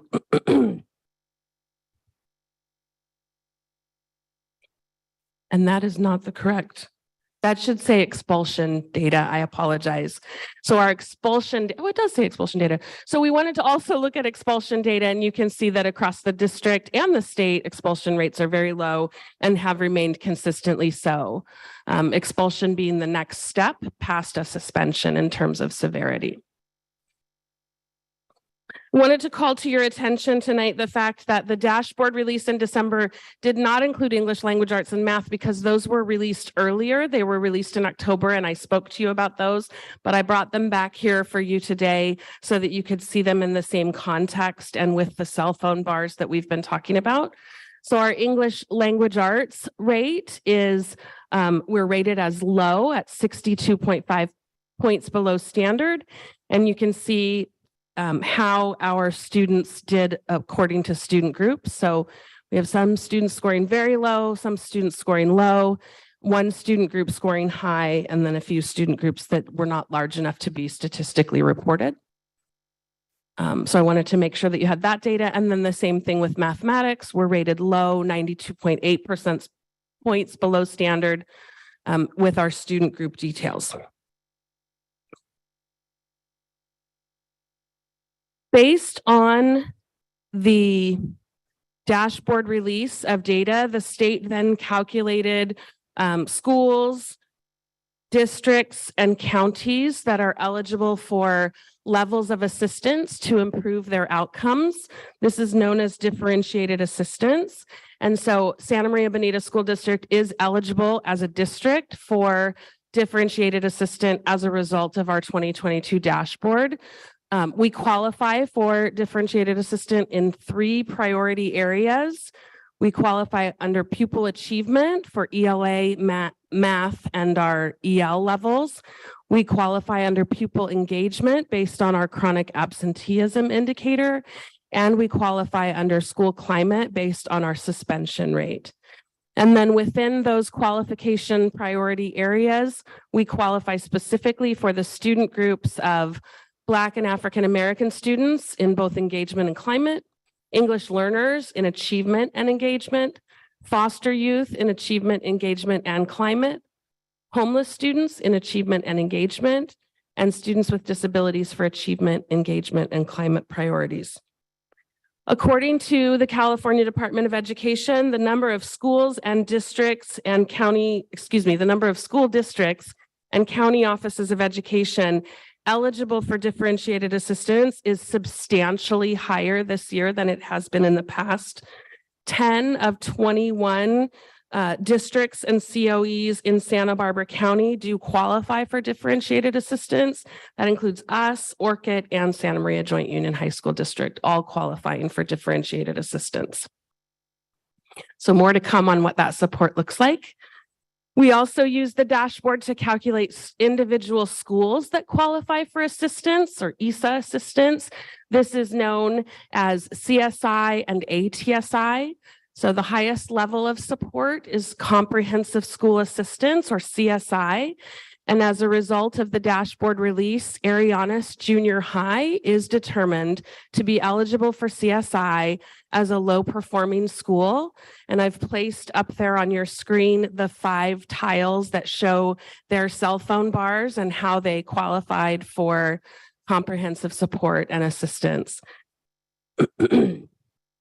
Arianas Junior High will work with the team here at Sousa as well as the County Office of Education to create a plan to intervene and turn these scores around using the funding that is associated with the CSI designation. In addition to CSI, a school can also be qualified as ATSI.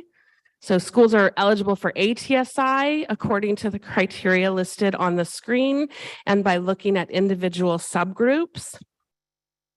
In the state of California, there are a lot of schools in ATSI.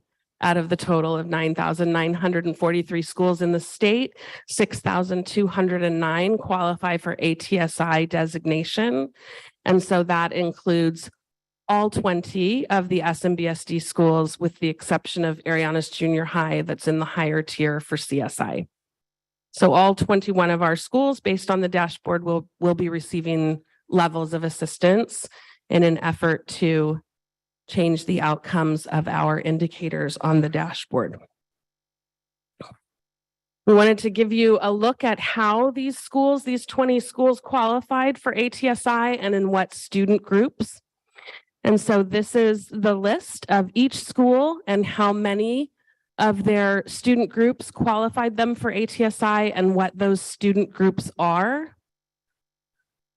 So for instance, Alvin School qualifies for ATSI in one student subgroup, and that student subgroup is students with disabilities or SWD.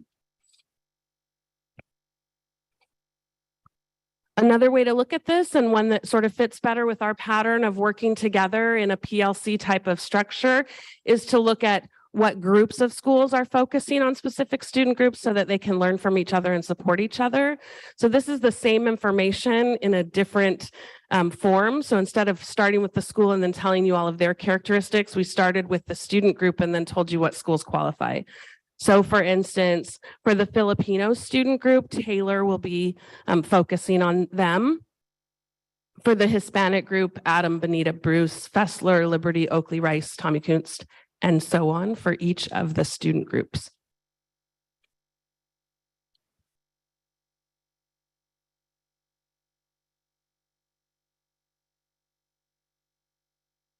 And so then that brings to mind, what are the next steps? What are our schools and our district doing? And so the first thing is district and site evaluations, looking at this data, making sure that we understand this data and that we understand what needs this data points out to us. This will include a district needs assessment as well as individual site needs assessments that are completed on an annual basis.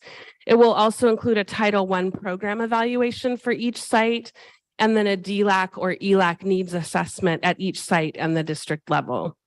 After those site evaluations are done, then we start planning actions and services. So of course, we begin with high quality instruction every day for every student. That's the key. If every student gets a high quality education, we expect to see this needle move for our students towards proficiency and more cell phone bars. In addition, we will explore targeted services and small group differentiated services as needed by student group, by individual student, by grade level, whatever the needs assessment identifies for us. We will continue to offer expanded learning offerings after school so that students can explore the things that they're passionate about and also receive extra time and tutoring in the areas that they need support with. We will engage in parent education and engagement so that we become partners in this work and that we have a whole child 360-degree approach to the homeschool connection so that everything that we're doing is resonating across those boundaries. And then professional learning for all of our staff as well. Teachers, classified, everybody can always get better at what they're doing. And so professional learning may be an option that schools write into their plans as well.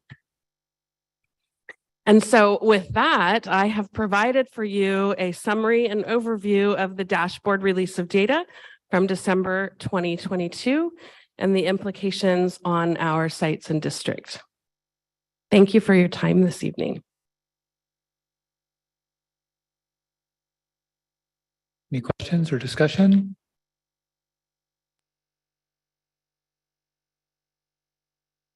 Mr. Valencia?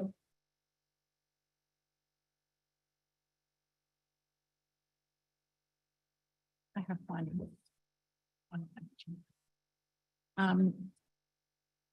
I'm just curious, we started the year by assessing our students using NWEA, and I know in February, we did a second round of NWEA testing. Is it too early to be asking if any of those results are showing that our students are making progress academically? It actually is not too early to ask that. And we are seeing very positive trend lines in the NWEA, not just in growth and adequate growth, but also in the projected achievement. So you'll remember that the MAP growth exam also predicts how students will do on CASP or SBAC in the spring. And so we've seen that those predictions are pretty solid, and we've seen lots of growth, both growth and adequate growth for our students. So we are seeing that the hard work of our teachers and staff is paying off, and the hard work of our students is paying off. And I'm excited to get to CASP testing this year because I think that we'll see a really positive increase in the next dashboard release. So we are feeling encouraged. I am feeling very encouraged. Yes. That's very wonderful news. Thank you.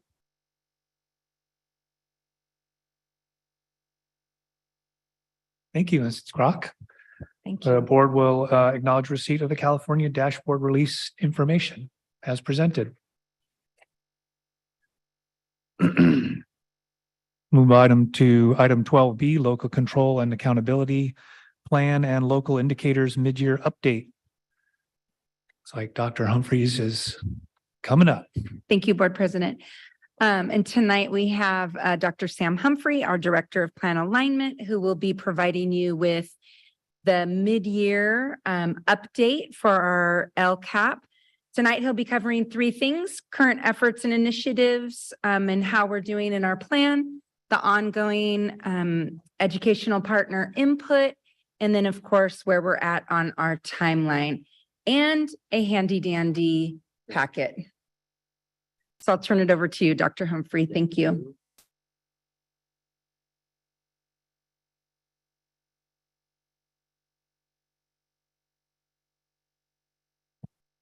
There we go. Good evening, Dr. McDuffie and board. Yes, thank you for providing the time to be able to share some of our updates on the development of our LCAP. As you may be aware, our LCAP is a 3-year strategic plan for which we are in our second year of it. So we're providing an update for prioritizing our investments for next school year. As you can see here on this visual, that 3-year strategic plan is informed by 7 guiding goals that we have within the Santa Maria Bonita School District to serve our over 17,000 kids, almost 2,000 employees, and 21 different school sites. The LCAP is informed through the consultancy through a variety of ed partners. One of those entities that provides consultation is our LCAP ed partner meetings. It's a venue that's inclusive of staff, even some students, families, board members, city council members, local community members. And it's an opportunity that we've had staff come in. We've completed 4 LCAP meetings thus far. Each meeting is focused on an action topic aligned with one of the LCAP goals.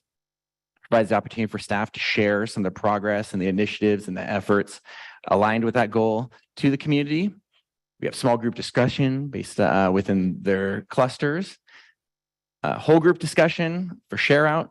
And then we've leveraged technology this year to help evolve past the chart paper and post-it notes with an online anonymous survey that's completed at the conclusion of each meeting.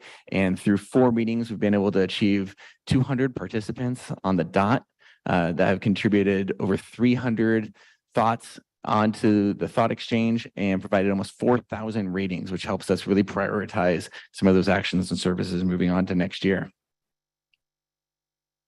At the conclusion of those meetings, within 24 hours, an exchange summary is produced, which is also new for us this year.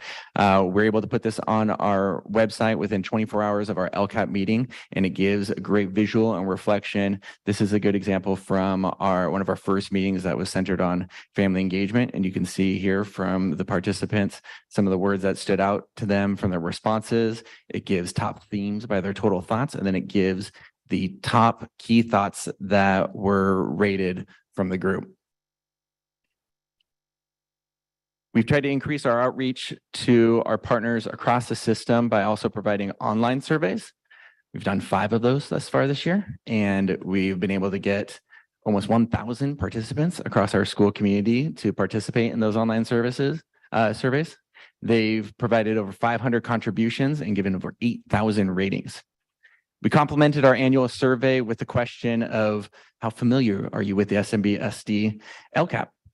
As you can see, with nearly 2/3 of our respondents saying they are either not at all or somewhat familiar with the LCAP, we have some work to do around the promotion of the strategic plan, because otherwise we only get restricted to getting input from people who know what this 4-letter acronym of an LCAP is, and that just isn't very inclusive of our entire community.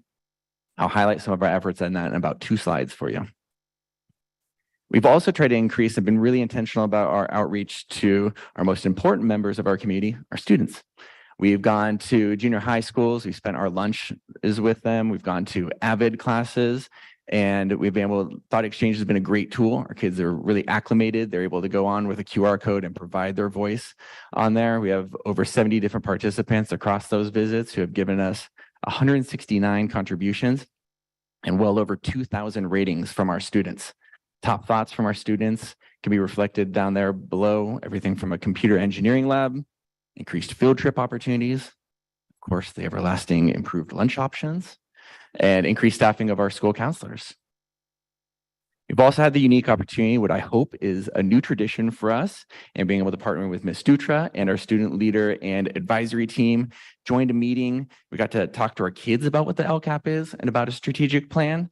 They were able to use Thought Exchange to put down all their amazing thoughts and then prioritize the top 6 that came out of the group in real time at that moment. And then they were given SMBSD dollars. You can see the power went straight to his head there on the right. And within different denominations, they then saw the work that we do here, where now you can see that funding go to priorities, because the more funding, the more actions and services you're able to provide. And the students had a great exercise with that. Look forward to returning back to Ms. Dutra and the student leader and advisory team next year to do the same. As part of that promotion I mentioned before around trying to get more involvement from our community as a whole and being able to show them that beyond the acronym of the LCAP, this is a strategic plan. It can really help guide us on our priorities. What we've done is we've taken bear with me, the 266-page LCAP I have in my hand here, which is not very accessible and not a great entry point for anybody that's looking to read up on where we're investing our funds. And we've turned it into what you have in front of you, a 10-page executive summary. We reached out to our infographics vendor, Gobo, and we are the first school in the state that Gobo has partnered with to do this executive summary, turning 266 pages into 10 pages of highlights of our actions and services into a family-friendly guide. And since then, I actually got in the mail. They are now marketing it to other school districts in this shiny gloss. And you can even see the school demographics look very familiar because they've taken all of our school demographics and now they're marketing this across the state as their own executive summary. So it's nice to be a trailblazer on something. We may also be the only SMBSD or the only plan alignment YouTube channel in existence.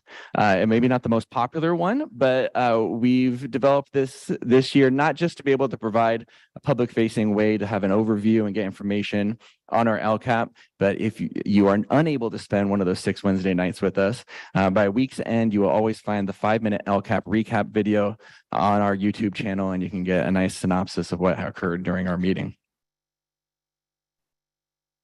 This work can't be done in isolation, even within the island of our own district. So we have partnered and done our due diligence to be able to work with our local Santa Barbara County Education Office, as well as LACO. We've attended multiple in-person workshops, as well as virtual webinars to make sure that we're keeping up with the evolving legislation, funding, and compliance requirements of our LCAP. The timeline that was provided to you there gives us an overview of how far we've come and then yet how far we have to go. You'll notice about 3/4 of the way down on the front page is where we land today on March 8th, our LCAP mid-year update. From here, we have 2 more LCAP Ed Partner meetings. We'll be collaborating with our DLAC meeting. Brian King mentioned the governor's May revise, so we'll coordinate a lot with business and making sure we can firm up a budget.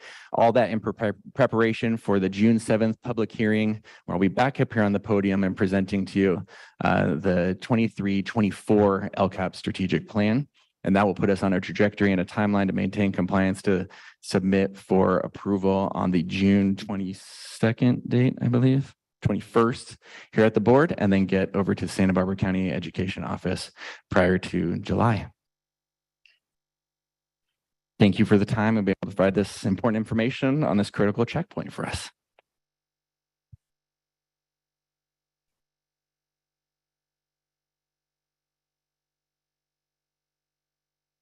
Okay, it was that thorough. It was that Fantastic. thorough. All right, have a good You guys evening. know, I looked at all this stuff today actually on the website before we came, and it's really accessible in a couple of different places. No, you can go. You can keep going. That's okay, Sam.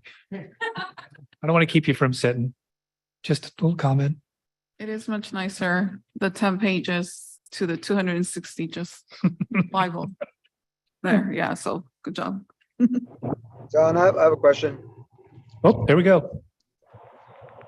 When I attended the LCAP meeting, the parents had requested that notes be taken of their feedback because some of the parents have a hard time sometimes engaging in the exchange, or maybe they're having some technology issues, or maybe they should feel more comfortable expressing themselves orally versus using some of this new technology. Can the folks running the LCAP meeting ensure that notes are taken so that parents' thoughts are recorded in addition to the thought exchange, which is new?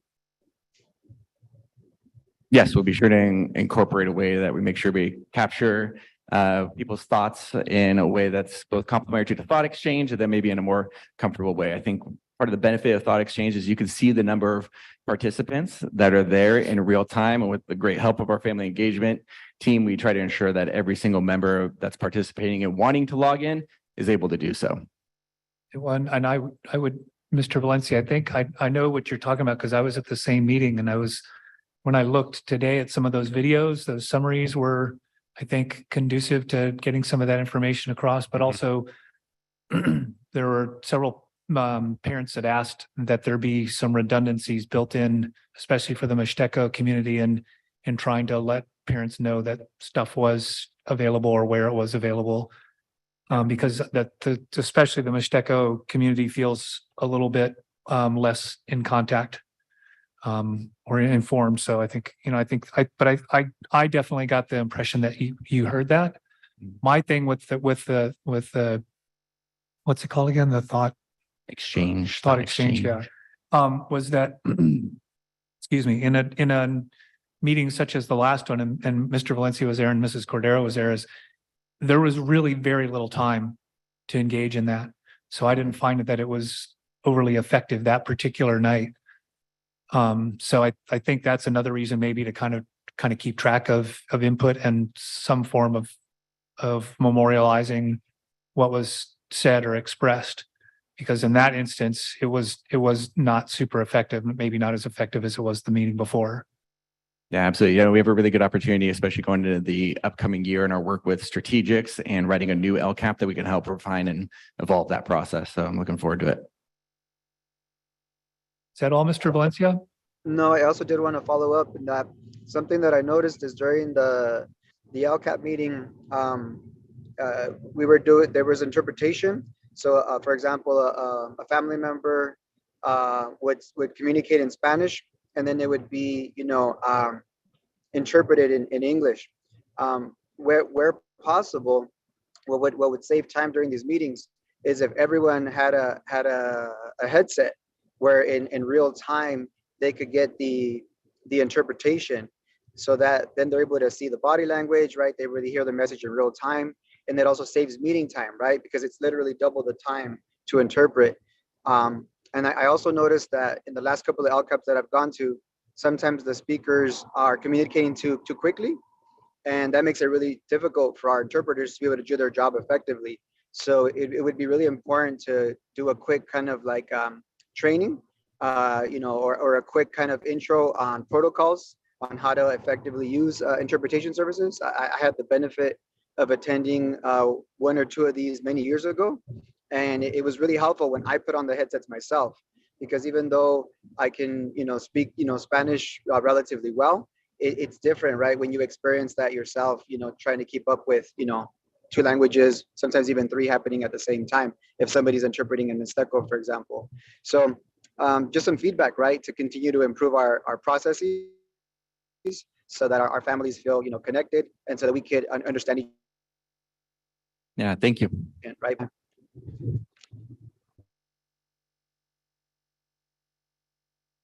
I think thanks again. Okay. Yeah, thank you.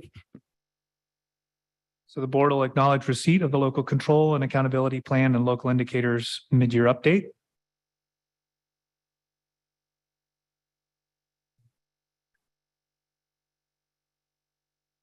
And we'll move on to item 12C, discussion of process to apply for net energy metering 2.0 using NG. Thank you very much, Board President. Javier Cavazos in our Maintenance Operations Facilities and Transportation Department has been engaged in several conversations with NG USA, and he's here tonight to talk with the board about the process we're looking to engage in with them. And NG also has a presentation to share with you.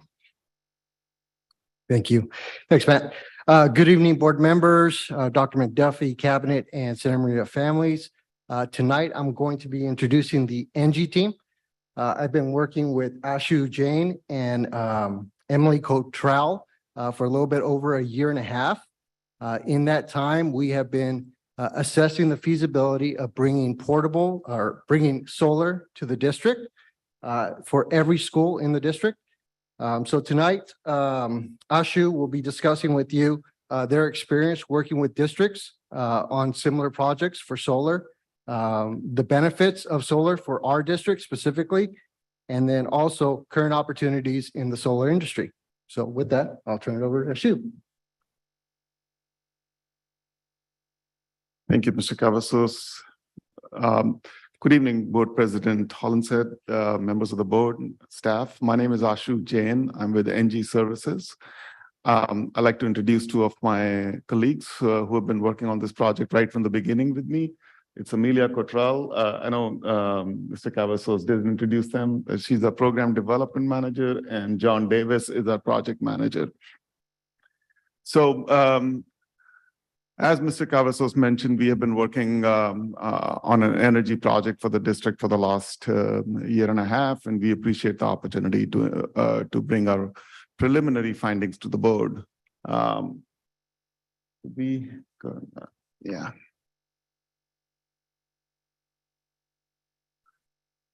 Okay, thank you. So I want to start with introducing our company to you, and I'll be brief, but please feel free to ask me any questions at any time. So NG is one of the largest companies in the world. We are the #1 producer of electricity in the world. We have over 100,000 employees, have been around for almost close to 200 years. Have a huge revenue and assets, and all that is very important because we guarantee savings for 20 years. And, you want to make sure you're working with a company that's been around and will continue to be around to honor those guarantees. Some of the other things I'd like to highlight about our company is we only work for the public sector. This is all we do. We don't do any commercial, industrial, residential work. And 2/3 of our business comes from school districts. I would say that we are the largest company in California working with school districts. We do a lot of solar. We've done over 400 megawatts of solar for public entities in California. I've been with the company 20 years, and we've been doing solar for 20 years. So I think and we are turnkey. We do everything in-house except we hire, like I say in that second bullet, local subcontractors where possible to implement our projects. But we do all the engineering, the procurement, the project management, the guarantees, everything is in-house. And I'll talk more about that, but we try to hire as many local contractors as possible. And we do a pretty good job of reaching out to the local contractor community. So as I mentioned, we do a lot of work for school districts. We probably work for over 75 school districts in California. We've actually done a lot of work in the area. We completed a project for Santa Maria Joint Union High School District a few years ago. If you've seen any of the high schools besides Santa Maria High School, which was going through major construction, so we didn't do a project there. They, in fact, got in touch with us yesterday to see if we can do something there. So we've done solar at all their schools. Santa Barbara Unified, we're in the middle of construction of 14 sites, and for solar, and 6 sites for battery storage. We've done a large project for Lucia Mar Unified, Paso Robles, City of Buellton we just finished, City of Lompoc we finished several years ago. And there's several we haven't mentioned, like Cal Poly San Luis Obispo, City of Pismo Beach. So we've done a tremendous amount of work in the area, and most projects have included solar and other measures. So let's talk about your district. Your district is consuming around $1.8 million in electricity right now in all the schools. Obviously that's a sizable part of your general fund expense. We're proposing, and this is preliminary, we're proposing solar at 21 sites. And it's around 3,000 kilowatts of solar. At every site, we have solar mainly in the parking shade structures, and nothing has been finalized as far as location. So if your board is interested, we can move forward in finalizing all of those locations and all, which will take some time because so that's what we have as far as the scope of the project. I just wanted to highlight our educational opportunities that are part of every one of our projects. This is something that our company funds, and we do this for every school district.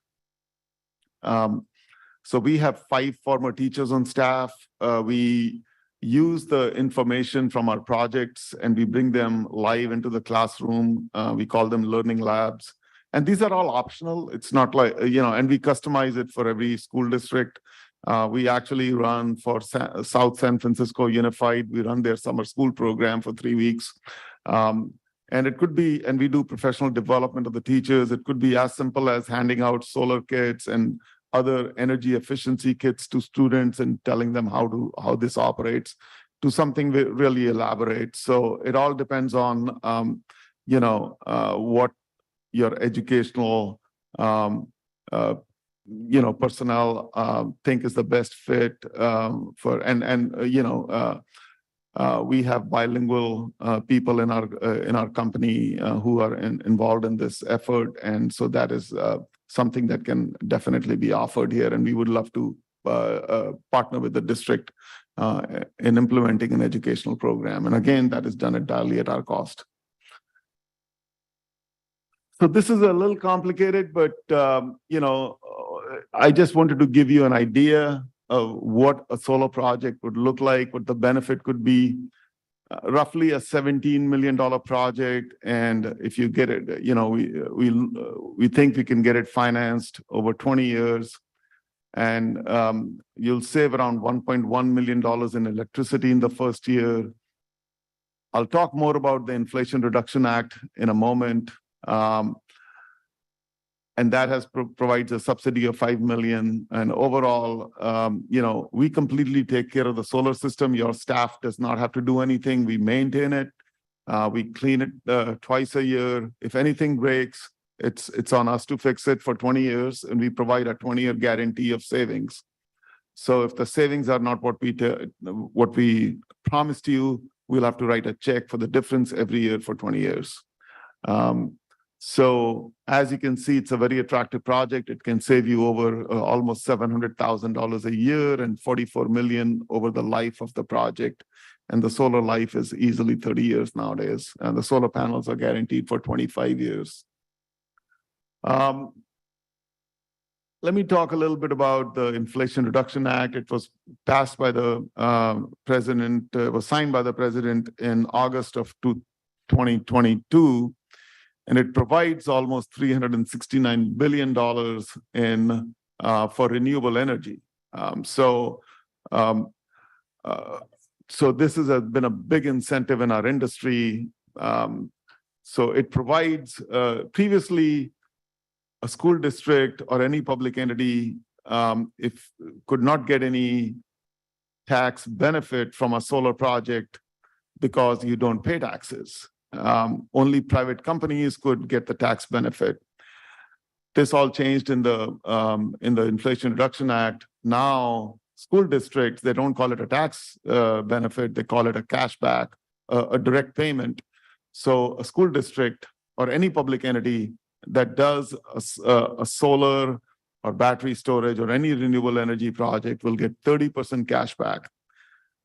If you fall into low income, you get an additional 10%. if you have something called energy, if you're part of energy communities, you get additional 10%. So you can literally get 50% cash back from the federal government for doing this project. The Treasury guidance or the rules for this Inflation Reduction Act have not been released yet. They should have been released last month. Hopefully they'll be released this month. But we know what the law says. And so we looked at all the maps, and almost half of your school sites do fall into low income. So as you can see, the Inflation Reduction Act cash pay subsidy works out to $5 million. But we also looked at the energy communities, and all your school sites fall into that, and it brings up the cash subsidy to 6.6. Now, these are estimates right now because the rules are not out yet.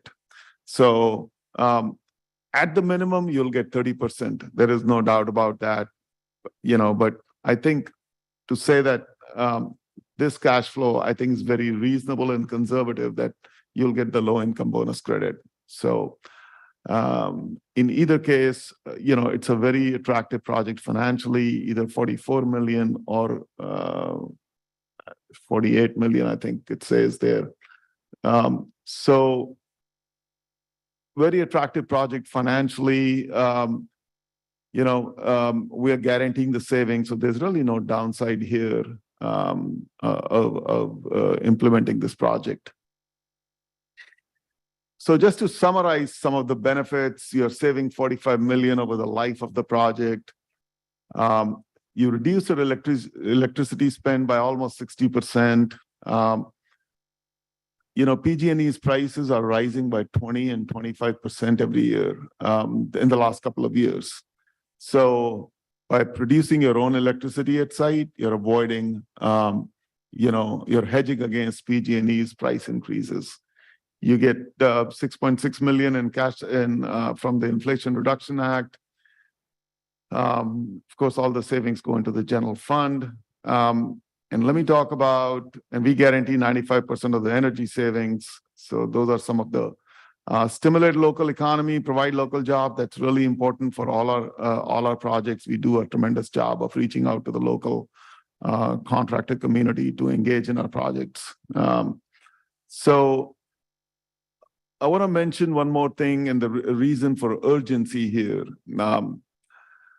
In December of 2022, at the behest of the investor-owned utilities, PUC passed a legislation that basically it reduces the savings from solar by around 40 to 45%. But there is a window between now and April 14th to file what's called an interconnection application. If you file an interconnection application, you grandfather into the current savings for 20 years.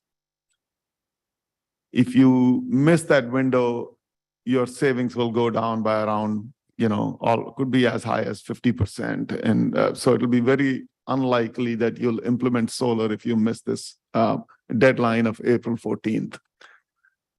What we are offering the district is that we will file this interconnection application. That involves a lot of work. We have to design the project. We have to do electrical drawings. We have to submit them to PG&E by end of March, and we are ready to do all that. So what we are proposing is that that we will do all this work, file the applications, at least grandfather the district into the current savings for 20 years. And we're not asking for any agreement, any cost, any guarantees at this point. We hope the district will work with us when we come back with a final proposal. But we are willing to, do this development work, this engineering and applications completely at our risk. I think, here's a very preliminary roadmap.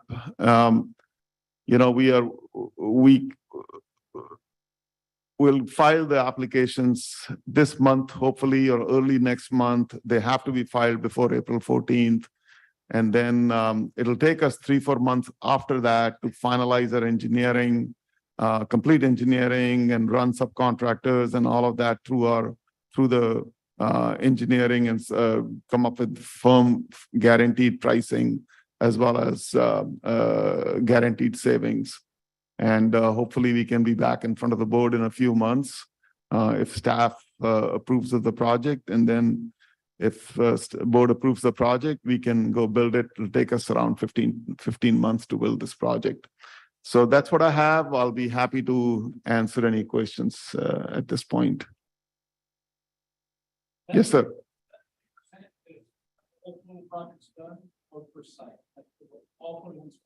It's for every school, every site. It's on the total project cost. Yeah. Yes, any project.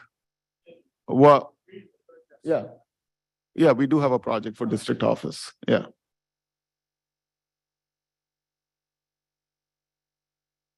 In looking at the timeline, project that one, if this is approved by all the parties that are required, it would take from August of this year until December of 2024 to actually install, I guess. Correct. All of the solar. That is correct. at It'll all. take us, and it's not that it takes us that long. We complete the project. We'll probably complete the project by summer of 2024 and then wait for PG&E to come and switch it on. It takes them months to do it. You can hear the angst in my voice because we've been dealing with this. And there, let me make sure I understand this correctly. The application that we are looking at submitting at this point would guarantee more savings in energy than the next Yes. NEM 3 or whatever it was Exactly. called. It'll guarantee almost twice the savings as The next. if you do it now versus if you do it after after April 15th. Why would that happen? Or why is that? How much time do you have? You know, it's been going on for 2 years now. PUC came out with a decision on December 13th, 2021. And they said, we're going to make this change and make solar unviable in California. It is done because the utilities have never liked solar. And they've always been pushing back for the last 15 years. They've been pushing back against solar. And so we were in NEM 1.0, which was more attractive than NEM 2.0 came out 6 years ago. We always were able to manage it by reducing our cost. So they reduce the savings, will reduce the cost. So it was a constant thing. This one we can match by reducing cost, you know, because pricing actually has been going up, as you know, for everything. And this is my opinion. It's because, you know, PG&E and Edison and all are made up of IBEW workers and union members, and they're better lobbyists than the solar companies do. So that's how it happened. And it is hard to believe, nobody believes it, but solar will be killed in California after April 15th. You will not see any solar happening. It'll be very rare. Residential has been affected more than commercial. So if you're not doing solar at your residential now, you cannot do it. Once you file the interconnection application, it doesn't mandate the school to do any project. You have 3 years to do the project. Okay. But for residential, you have to first do the project, then file the application. So if you're not doing the project right now, and for residential, you can't do the project anymore. So it would be discouraging people from, or businesses and corporations from installing solar, which is Yes. meant to save our planet. Correct. Exactly right. So that's why it's surprising. My daughter just bought a house and she brings a new house, a new home construction, you're mandated to do solar. She brings the solar contract to me and I said, you'll lose money every month for the next 20 years. But she has no choice, has to be done. So on one side, you're mandated to do it. On the other side, they reduce the savings. I guess that's why I have that very puzzled look on my face. We struggle with this every day. Okay. Yeah. So I'm not just being, No, you're exactly right. okay. You know, Well, I do understand that the investment is significant and it does take a period of time to realize your actual savings. Right. Past what it cost you. But the significant increases in electric rates seem to me to be pushing us in the direction, or should be pushing us in the direction to go green, if you Right. will. no, that's very true. And the way we structure these financings is that the school district will realize savings from year one. And that's what we are showing that, because you pay over time and the benefit in saving. So you're saving $1.1 million every year in energy, and let's say you're spending on your lease payment, you're spending much less, and you're saving roughly around $700,000 a year after paying for everything. So it's a net positive from year one for the district. Okay.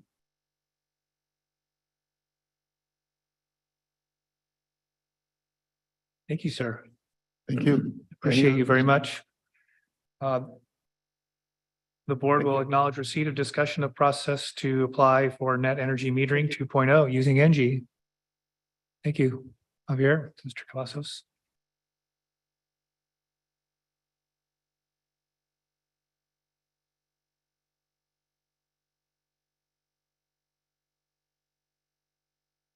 All right, we'll move on to item 13, calendar of upcoming meetings, activities, and events. There'll be a March 22nd, 2023 regularly scheduled board meeting.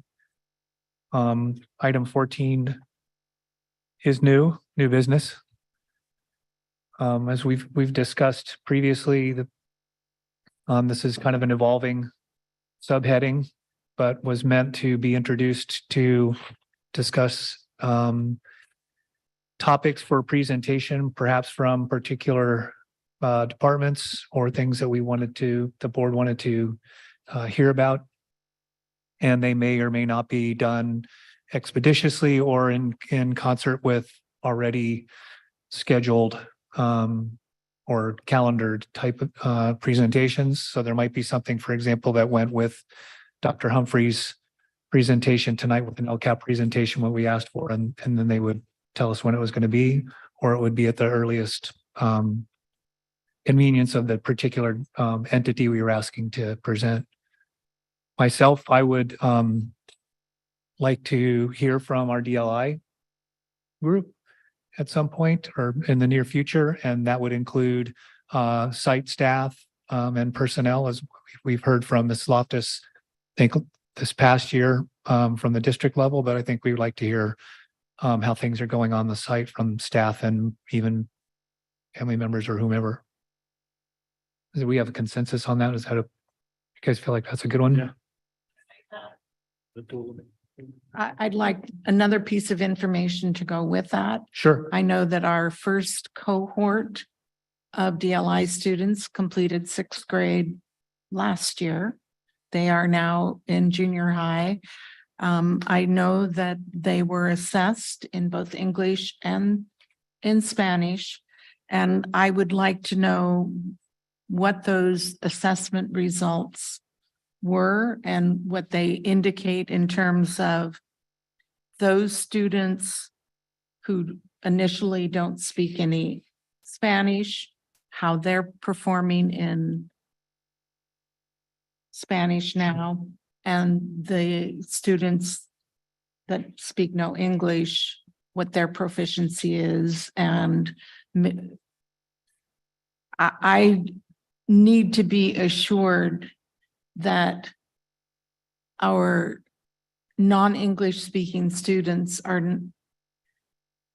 are going to slip through the cracks and not get into high school being proficient in English, because that is really academically, they can continue to receive that certificate of biliteracy. But if they are not proficient in English, it's no different than our long-term English learners as I perceive it. So. And I don't know that they could get the biliteracy certificate if they're not Right. literate in both, but Yeah. no, I understand. And I think actually, and I think I mentioned this before, the CASP they're trialing or testing a CASP in Spanish as well for Spanish literacy, not just ELA. So I think there'll be ongoing assessments. I mean, we can see how this fits in with the English Learners Roadmap as well.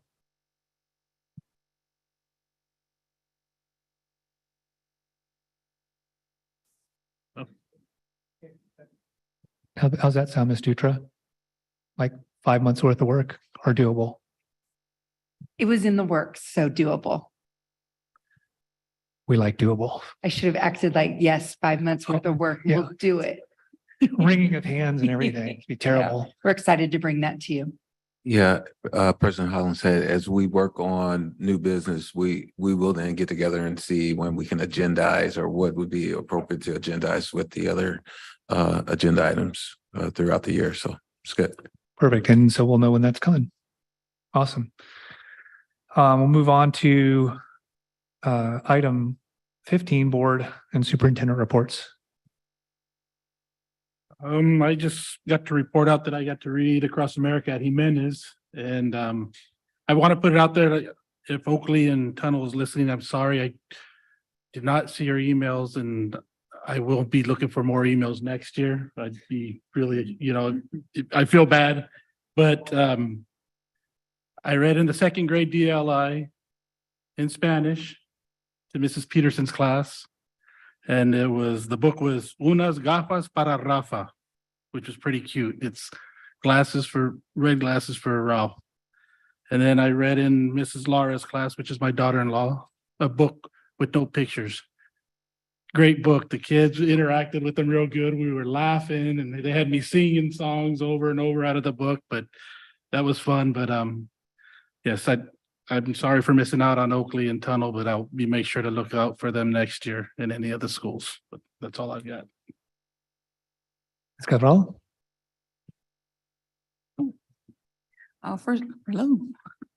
First of all, happy International Women's Day to Thank you. all the ladies. I had that on my list too. Yes. And I also did the Read Across America last Friday, March 3rd at Taylor Elementary. I read to third and fourth graders, Ms. Rodriguez and Ms. Arias. I provided my own literature. So I brought a book and I wanted to present it here because I'm going to donate it to Taylor. But about naming and the importance of your name. The title of the book is Jefferson, actually, and it's bilingual. So en realidad es Jefferson is the title in Spanish. I only read to them in English, and it was great because I was able to interact, because as we all have that same experience of naming, and Starbucks, if your name is Michelle, they'll still mess it up. My name is Luz, and I've been called Luz, Lutz, Rose. So I was able to share that with the students that I presented to, read to, and interact with them and their stories. And that was really cool. And that's all that I have. Yes, it is International Women's Day, a time for us to celebrate everything that women have and continue to accomplish in the contributions that we make in the world today. I too read at 3 of our sites on Friday, Read Across America Day at Jimenez, Taylor, and Oakley. And what I read varied from class to class, but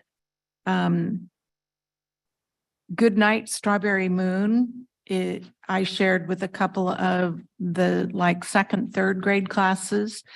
It was written by it published through the Chamber of Commerce here locally. I don't know if any of you have heard of it or seen anything about it. It's been out now a couple of years, but it is based on the story Good Night Moon, which is, a very simple children's book. It's a little bit more complex, but it talks about the different places that you can visit, not only in Santa Maria, but here locally in our area. Painted Cave, the dunes, etc. And the kids actually really enjoyed it. And the teachers that in those classrooms were surprised, where did that come from? And what made it even more fun is that all of the illustrations in the book are done by local students in our schools here in Santa Maria. So I'm not sure where it is available, but if you are interested, I would suggest contacting the Chamber of Commerce. So I enjoyed it. Getting to 3 schools in one day was a jaunt, but I made it on time to each one. But in the future, allowing a person only 15 minutes to read a story is just not doable. Maybe if the story only was 5 pages, but I cannot read a story to a class of students in 15 minutes. I talk too much. The LCAP meeting last week was again very well attended and lots of pertinent information and interaction among those attending. The Santa Barbara County School Board group, our monthly meeting was last Thursday morning. I was not able to stay for the entire meeting because I knew Sally Ostini from Miller and have known her family for quite a long time, so felt compelled to attend that funeral. But a conversation was starting regarding artificial intelligence and how it's being used, which I was sorry to miss out on because I find that quite fascinating. And I mentioned previously that I do interviews for the Santa Barbara Scholarship Foundation, and those have begun, and things are going very well on that front. So hopefully, and not for the first time, but I think it's only been in the past 3 years that there have been more applicants to the Santa Barbara Scholarship Foundation from North County than from South County. So we have made our mark and our students are being recognized, and it's a very wonderful experience when you go to where the awards are done and they receive their news that they have been awarded a scholarship. So, and I'm looking forward to the robotics, I'll put in parentheses, competition this weekend. Starts at 8:30 or something. Yeah.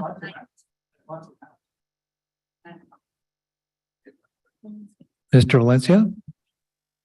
I appreciate the request to agendize our dual immersion program.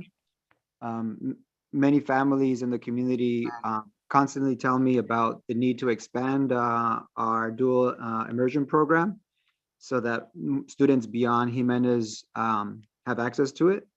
So I definitely would want to get some information about that. Is how are we doing at that? We know that it's a big priority for our families here in our community. They want their children to be multilingual.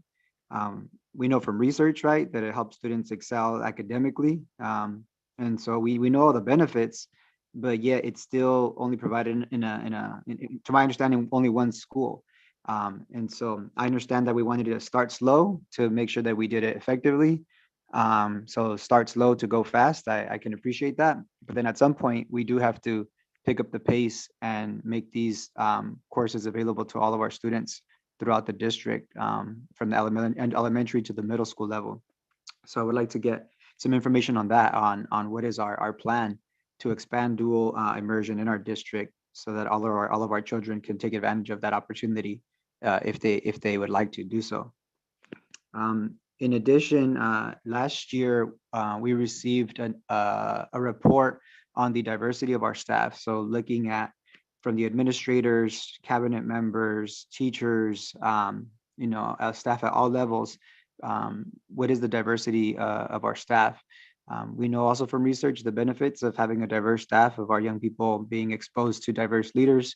And so I would, now that we have our new HR hire, I would be interested in getting that information so we can see if we're moving the needle at all when it comes to the diversity of our staff.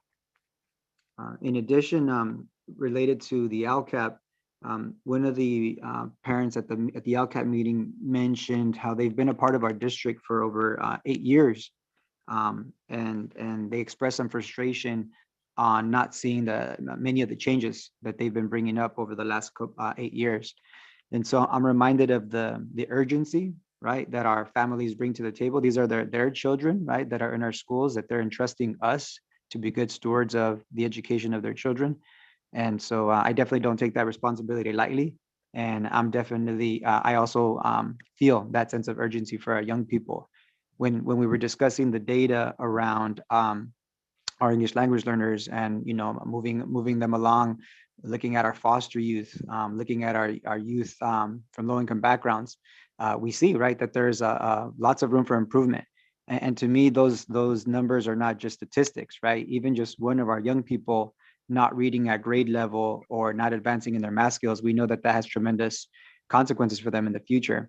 And I actually see some of those consequences in my classroom, right? When our students don't get the opportunity to read at grade level by the time they come to us at the high school. So I definitely echo those sentiments of the families, right? That sense of urgency. And I think like we heard from one of the parents that was honored today, working together, we can make that happen. And so I'm really excited to see the changes that we can make happen for our community. And they shouldn't have to wait 8 years for them to see those changes take place. And I also want to discuss the importance of ongoing learning for our students related to drug use, related to gang involvement. We know that we have an epidemic in our country related to drug abuse. And we're seeing the impacts of that with our young people in our elementary schools, our middle schools, and our high schools. And so I understand that we have, a course or two that are available to our young people in our schools. But I think we need to continue to discuss ways to provide ongoing learning for our young people, so that it's not just like one course or a red ribbon week type of thing, but something throughout the year that's embedded, in multiple courses, so that our young people are getting some life skills around how to be aware of drugs, how to be able to learn effective strategies to say no to drugs, as well as gang involvement. But those things need to be taught. Those things need to be taught and continuously, because our young people are dealing with some serious challenges. And so I definitely want to recommend that we continue that we agendize that item and see what are we doing, how impactful is the work that we're doing right now around drug awareness, around gang involvement, and how could we continue to make progress toward that. And in closing, I also want to thank all the staff, the principals, the teachers that reached out to us as board members to reach out for Read Across America. I've had the privilege of bringing my high school students to Sanchez as well as Adam Elementary to read books to the kids. I didn't get the chance to do that this school year, but I really want to appreciate those efforts, right, to promote literacy and when I would go with my Chicano Latino study students, we would actually bring books where the protagonists are Latino, because we know from the research that I shared with you all last month, according to the University of Madison, Wisconsin, less than 10% of a lot of the children's books feature Latino protagonists. I think, in fact, it might even be as low as 5%. So we know from our data that 95% of our youth are of Latino descent, but yet statistically less than 5% of our youth are exposed to authors that are of Latino descent or have protagonists. From what I've seen, our district is making some progress in that area, edging along a little bit. The example being of some of the books on African-American history that our district purchased, thanks to the guidance of the NAACP.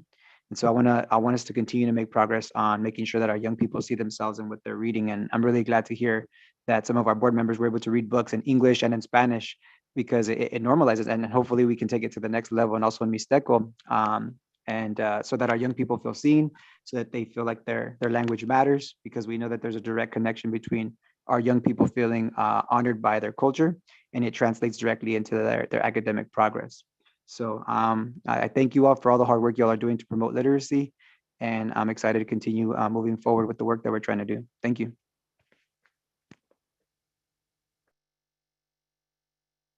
Well, I missed it.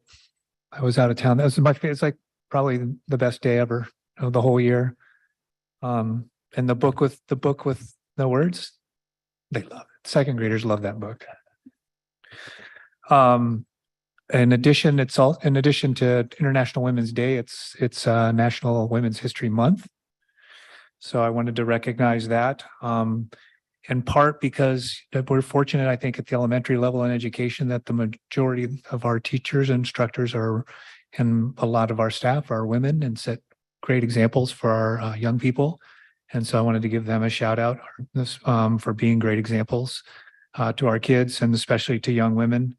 I think we're doing our share and trying to move the needle on young ladies being involved in things that are traditionally our society sees as more male inclusive, such science and STEAM endeavors and such. Last month was National Black History Month, and when I was up in Dr. McDuffie's office, there was a couple of books out there, and one of them was about Mae Jemison, and so she's got 2 months because she's first Black woman astronaut, and probably one of the most inspiring women to me because of my dad's involvement with NASA, and having met her at CSBA a couple of years ago and talking to her about her journey. She's quite inspiring. However, that all being said, Title IX was passed June 23rd of 1972. And you can still open a sports page and open a front page, and the vast majority of the information that's going to be contained there within is not about women. There's not equity in a lot of different aspects of our day-to-day life that has made the progress that could or should be. And so I'm hoping that our sons and daughters are going to continue to be inspired by our teachers. And Mae Jemison has a quote. It says, "Never be limited by other people's limited imaginations." And so my hope is that our teachers will continue to inspire our young female students, girl students, to believe without limitation in what they can do and who they can be and what they can be. So that's all I got. Thank you, President Hollins Head. Board members, I'd like to just dedicate this time to my mother, who in her 60s went back to school to get her Bachelor of Arts from Laverne University, and became a Head Start teacher as a second career. And she was not only an inspiration to me, but my siblings. And I just really appreciated that, and just a nod again to the inspiration of women, particularly in education. So thank you for bringing that up. I appreciate, first of all, want to say thank you to Deputy Superintendent Matthew Beecher, acting in my stead at the last board meeting. He did an excellent job. Got everyone out of here in 59 minutes.